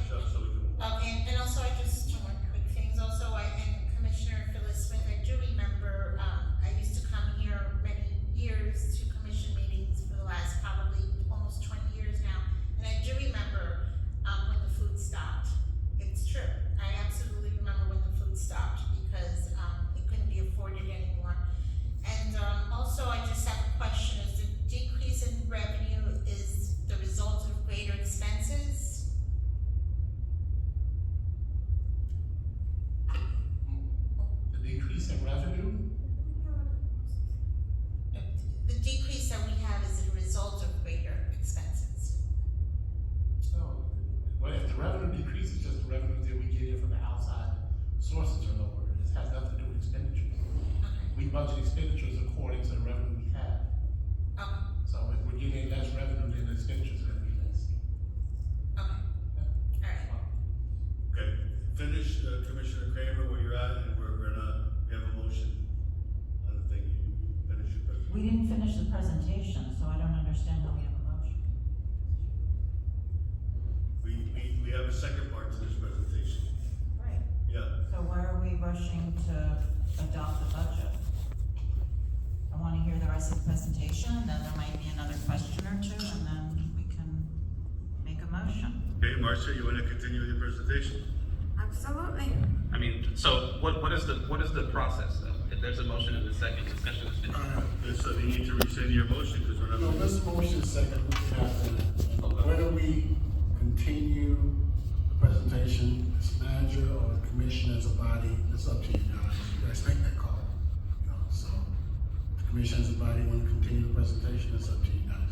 Well, that's what staff took the time to do, is make a presentation. I think respectfully, we owe it to the manager and to staff to look at it. I mean, This is what. should we vote on that, Mr. Mayor? Because in all honesty, We're talking about. it's the same presentation that was given in the workshop.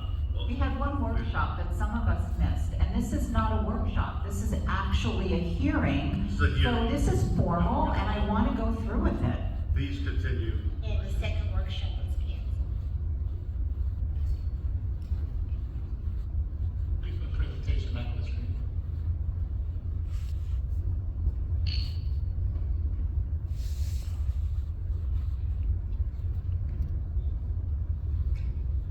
Okay.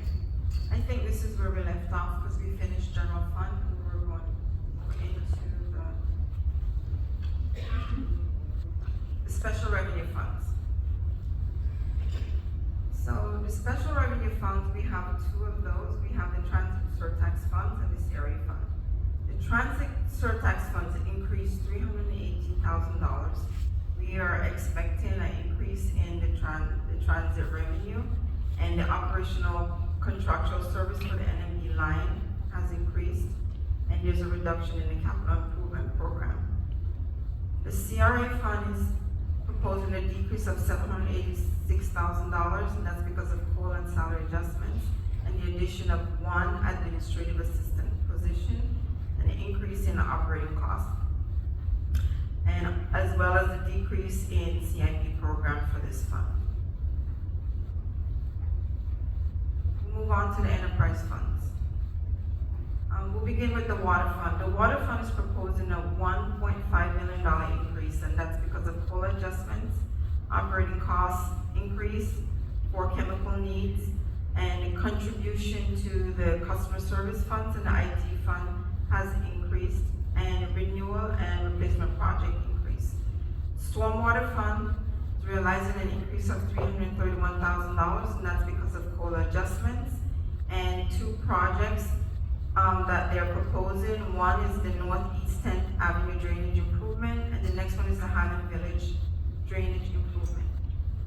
The sewer fund is proposing a decrease of $3.5 million, and that's because of COLA adjustments. And one project, the Corona Del Mar, is near completion, so their CIP has decreased. There's a decrease in the sewer disposal fee, because in last year when we budgeted, the plant came back online and we did not have enough history. So we estimated the cost from Miami-Dade for the disposal fee. So now we have a full year of history, so we're able to better budget.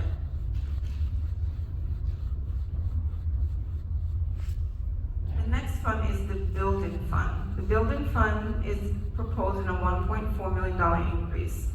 There's an increase in the building permit revenues, COLA adjustments, and we've added several positions: GIS analyst, cashier 1, 2 permit clerk 1, permit clerk 2, a customer service liaison, and we've added fund for graffiti removal project. Transfer to IT fund and general fund has increased, and we've added a capital improvement project for the PSA building reconfiguration. The solid waste fund is experiencing a decrease of $9.5 million, and that's because the commercial customer billing has been outsourced. And so in turn, because of the fund decrease, transfer to general fund and customer service fund has also decreased, and the operating cost for this fund has decreased as well. So we'll move on to the internal services funds. We have 3 of those. We have the customer service funds, we have information technology, and self-insurance fund. Customer service is proposing an increase of $470,000, and that's because of COLA adjustments and the addition of a lien specialist and 2 customer service liaison, and an addition of some software needs for that fund.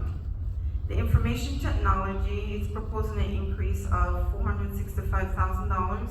That's because of COLA adjustments, operating costs increase, and capital improvement projects to include legacy system conversion, Cisco system upgrade, and a backup solution project.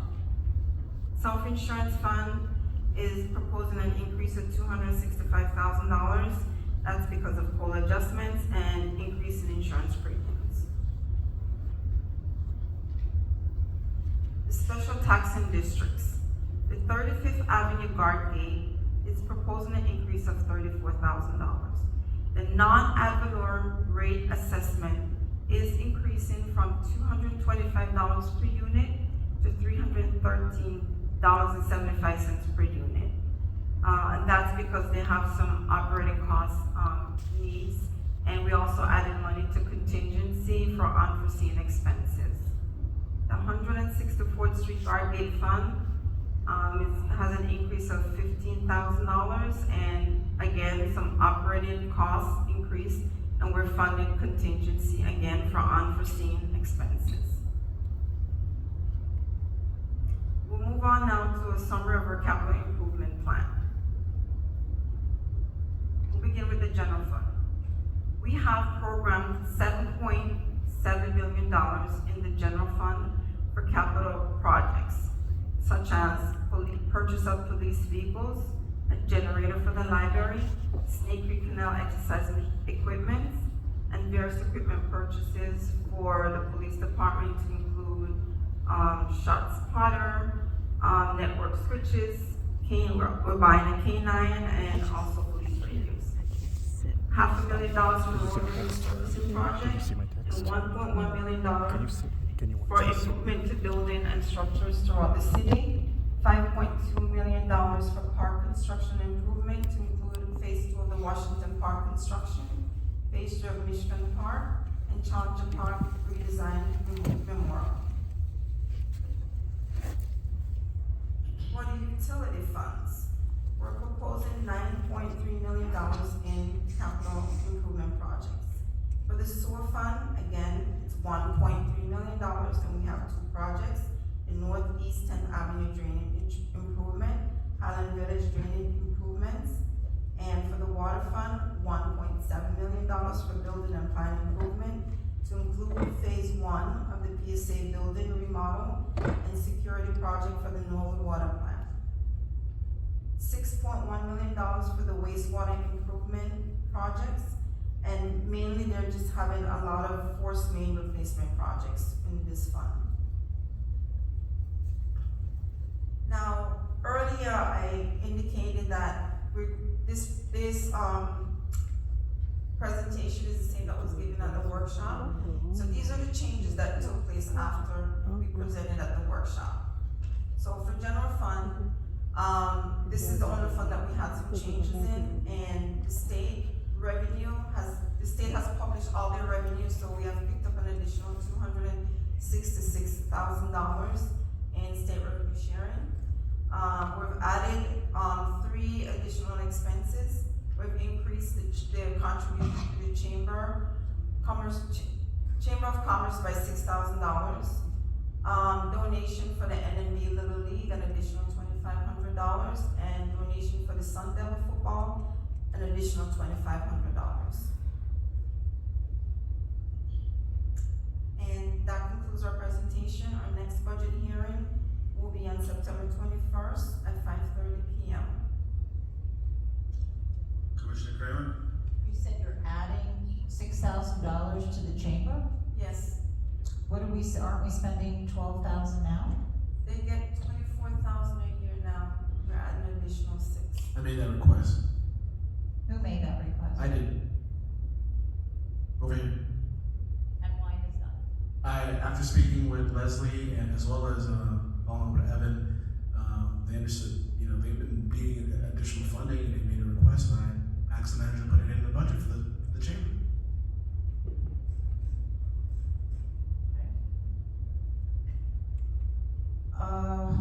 All right, let me just look back here, I had a question. Just find it.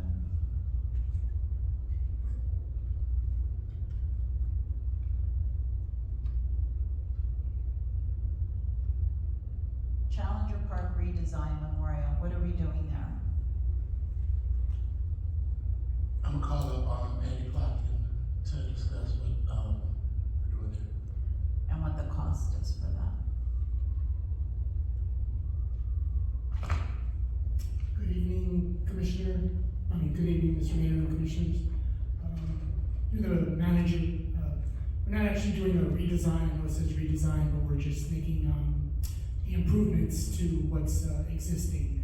So I'll just call it the stone around the memorial, the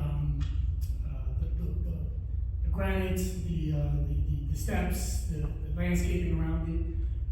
We're looking at a cost, right now, we're thinking it's $400,000.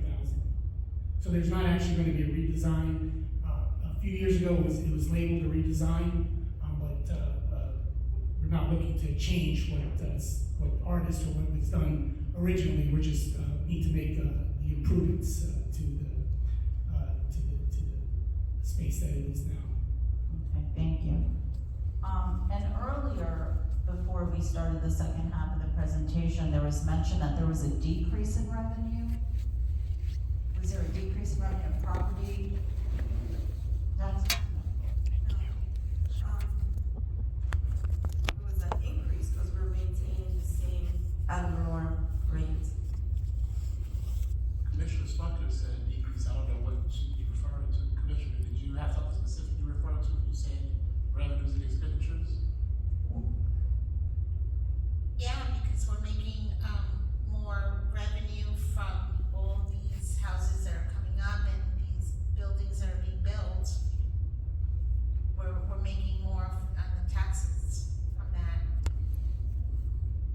We can get the slide back up.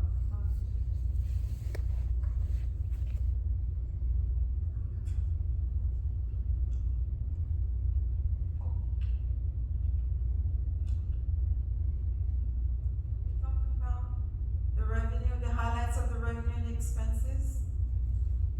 Because, there's no change in the millage rate of 6.2 mils, and which will provide an additional revenue of $2.6 million. If you leave it as is? Yes. And that's all that was coming in? Compared to current year. That's a change. Okay. I have to say, in all the years I've been here, I've always voted for the budget. I don't like the way that, we're spending here, and that's my biggest concern. I don't like these positions, some of them, not gonna, name anyone or even bring up the position, but positions that have never been needed here, and seems like they were just created in order to hire whoever, whatever, totally unnecessary, and that still hasn't changed, so I'm not happy about that. I'm not happy that we don't just have 2 or 3 people in the city that we can all use as commission, aides, and that we each have to have our own, because I know that I don't need one, I don't put on all these events. And then I have really nobody to go to assist me. I'm not voting for the budget because as a, commissioner with two two committees, one of them being multicultural. I get no assistance whatsoever. My meetings are not arranged anymore. It's as if I don't even exist as a commissioner. And, you know, why would I vote for a budget where, you know, I'm not even considered, my committees are not considered, towards anything to do anything here. And lastly, you know, I'm really concerned because we had a big, celebration, a big pre-solicitation launch for our tennis center, a couple of weeks ago. We were at 95,000, we brought it down to, whatever we brought it down to, I guess 10,000 was spent from the CRA, and then the rest of the money, which is north of 67,000, was spent when I thought only 50,000 should be spent. And now I'm finding out that this is all a big waste of time and a waste of money because we can't build on the property that the tennis center is on, and we cannot build on the Diefenbach preserves. And we cannot build on the Diefenbach Bicentennial Park.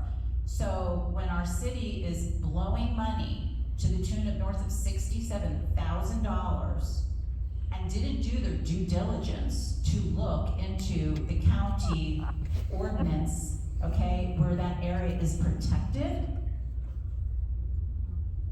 I just have no confidence in anything we do here. And just so everyone knows, that information came straight from the county. I'm still waiting for an answer from the manager and the attorney because I asked them last week to look into this and they haven't responded, but I got my answers from the county and I have them in an email, and we're not building, okay, on that 10.5 acres. So all the time we took to narrate. Don't direct your questions directly at me, direct them to the city manager, okay? Okay, but you were a part of this? Listen, Madam Commissioner, if you wanna talk to me directly, we can do that. I can direct this to No, we whoever I want. can have that conversation. But you have a habit, just like you did with the water plant. You wrote your op-ed and you were wrong about that. This is the only time. Yes, you wrote an op-ed about the water plant, remember? In the Miami Herald, and you were wrong about that. Guys, listen. You saved $6.5 million the first year, remember that? You're out of order. Don't put the cart before the horse when you're making your comments. Guys, Thank you so much. This is a budget hearing, let's keep it at I just that. want everyone to know, got an email today, and we are protected by a county ordinance, and we're not building. And if you guys would have done your homework, you would have seen that in the past, it was written in that binder that we couldn't do that. The only difference is they mistakenly put it as a charter of the city's charter, but it was the county charter. So there will be no building there, otherwise you have to go through some referendum. And all those closed door meetings between 4 of my colleagues, and never me. Once again, another accusation. Shame on all of you. You voted the other day for development. You voted for 2 parcels for development of affordable housing. So you can act as if, okay, but the reality is you voted for 2 parcels of park space for affordable housing a couple of weeks ago. You did, okay? It was a unanimous vote. So don't act as if you never voted for development. But now I know the difference. I don't want to look bad to all the people that want affordable housing, so I'm voting for it. Then I did my due diligence. Apparently you don't. Okay, thank you guys. Everybody's had their. Mr. Mayor, can I call the vote? Mr. Mayor? Commissioner Jean, you're the only one that hasn't spoken. Do you wish to speak? All I'll say is I want to take a moment to thank the staff for all their due diligence. I'm hoping that at the next hearing, the second hearing, that we can get a little leaner in some of the areas. Mr. Manager, I don't want to go back and forth with individuals on this dais who, let's just try to move forward in a positive direction. So all the questions that I had, I asked during the workshop, and the changes that I want to see, especially in public affairs, social media, that element, that's one, and also road safety. I'm not sure what we're doing as it relates to speed bumps, if there's any line item within the public works budget moving forward for that.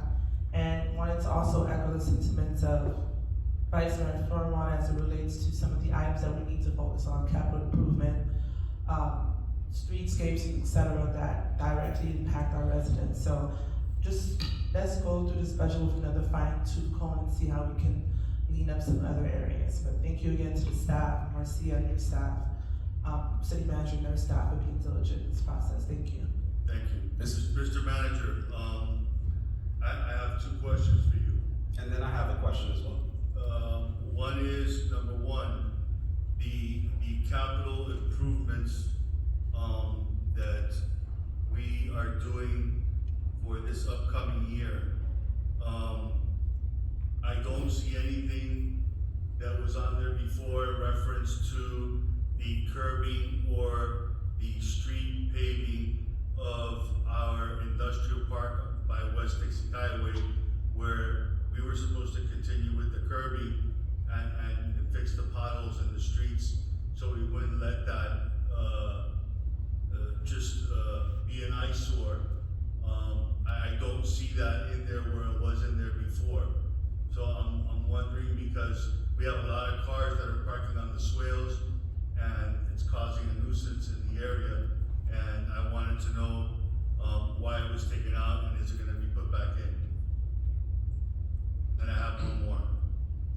I don't recall that being in the budget last year, but we do have, right at about $1 million for street repairs and resurfacing, so. It wasn't in the budget last year. And respectfully, so in North Miami Beach, we really have like two industrial parks. Share with my colleagues, I'm sure you both know. One is over by the Publix and on Miami Gardens Drive, and the other one is on West Dixie Highway, pretty much all the way up to 151st. And so, we've always tried to keep that area, which is like a Wynwood area, attractive restaurants, things are coming in there. So I'd like to see if you can look into the streetscape and the curbing in that area so that we can try, and we've even had a restaurant open up out of a warehouse, and it became a success for that person. So that French restaurant. So I hope we can continue to look into that and finish where we left off, because when we did the Corona Del Mar sewer project, some of the pipes from the backflow went into that area. And when they dug up the streets and had to repave everything, they repaved but left the majority of that street unpaved. Then there was significant damage done to the street and didn't put back the curbing. So I would hope that now that they've fixed the backflow of the sewer and they've covered it and done the street, that they'll look at finishing the rest of that project in that area. That's where I'm going with that. Yeah, once the work is done, completely done in that area, the streets will be completely resurfaced, but they're still driving through the streets with the heavy equipment, so. Well, it doesn't part of make it's sense. been partially resurfaced, but the other part, Well, it's just resurfaced to cover it, because they dug it up. There will be, the whole thing will be resurfaced. and the curbing. So, I'm just asking for businesses that are asking what's going on back here. The last thing that I'm gonna ask that I would like to see in this budget, and I really hope that all of my colleagues up here will be with me on this. United for our children. I would like to see in this budget, we have done nothing to the Allen Park field. We have decades, I mean over 40 to 50 years that the Allen Park baseball field has not been touched. It's embarrassing, but we sit up here. We should be conscious of one of the best parks that we have that our children play on, and try to take that park and maybe just turn it around the opposite direction and put the dugout on the east side instead of the west side, where if children or somebody needs to use the bathroom, they could use the bathroom in the recreation center instead of having to build new bathrooms and going into building a whole new building. So I'm trying to appeal to each and every one of you that we have a field that's well over 40 to 50 years old, that it's in the same condition that it was 50 years ago. I'm not saying that the terrain or the turf hasn't been addressed, but this is how old those fences and things are on that field. And if we have games and practices, our children have to use a porta potty, a stinky porta potty, to go to the bathroom. And I think that all children. It's time that we took that step and added this into the budget, along with the other parks that we're fixing, and make sure Allen Park, the baseball field, finally gets what it deserves, just like the basketball courts we have inside the gymnasium. It's a phenomenal park. It's in the heart of our city. We need those fields fixed because we work on them and we use them all the time. We understand there's others under construction, but this is something that needs to be done. Porta potties is not the way to continue going, and I would hope that the design, or we can put a line item for the design of the new field for Allen Park, will be considered in this capital improvement plan that's proposed for the fiscal year of 2023. Thank you, Mr. Mayor. If I may add to that, that was one of the points that I made at the workshop, and I think it was addressed. I don't know if they can be reiterated. The design is scheduled, for next year for Allen Park, and 4.7. Yeah, and for fiscal year 2024, $4.7 million is set. I mean, you guys did that before I got here, so it's been in the pipeline coming. So that's part of the part. Yes, so that's for 2024, sir. Okay, I just wanted to make sure that we're doing the right thing and it's on the record. I do have other questions, but you know what?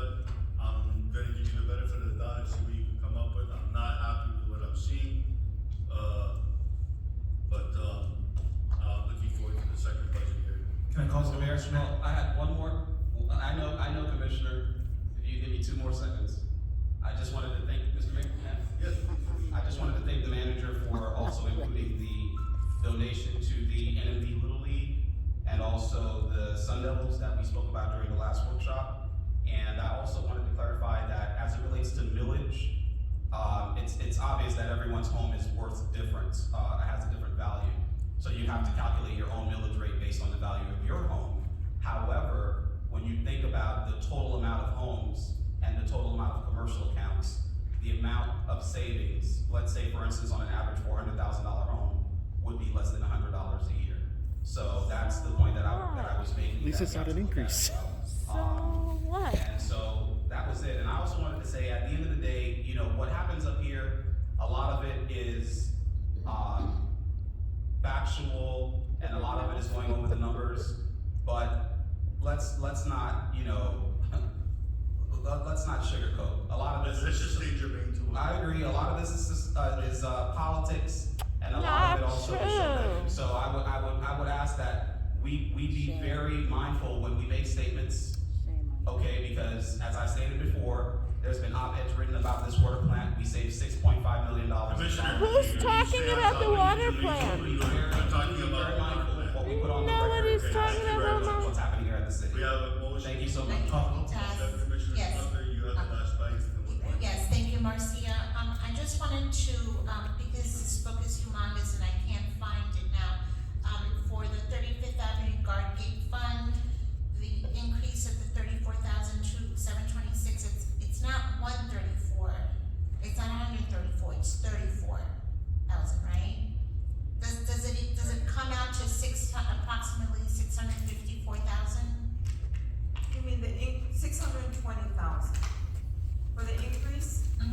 Yes, $620,417. With the new rate. Depends on how many units. Okay, because it was supposed to be about 654, but we could discuss that.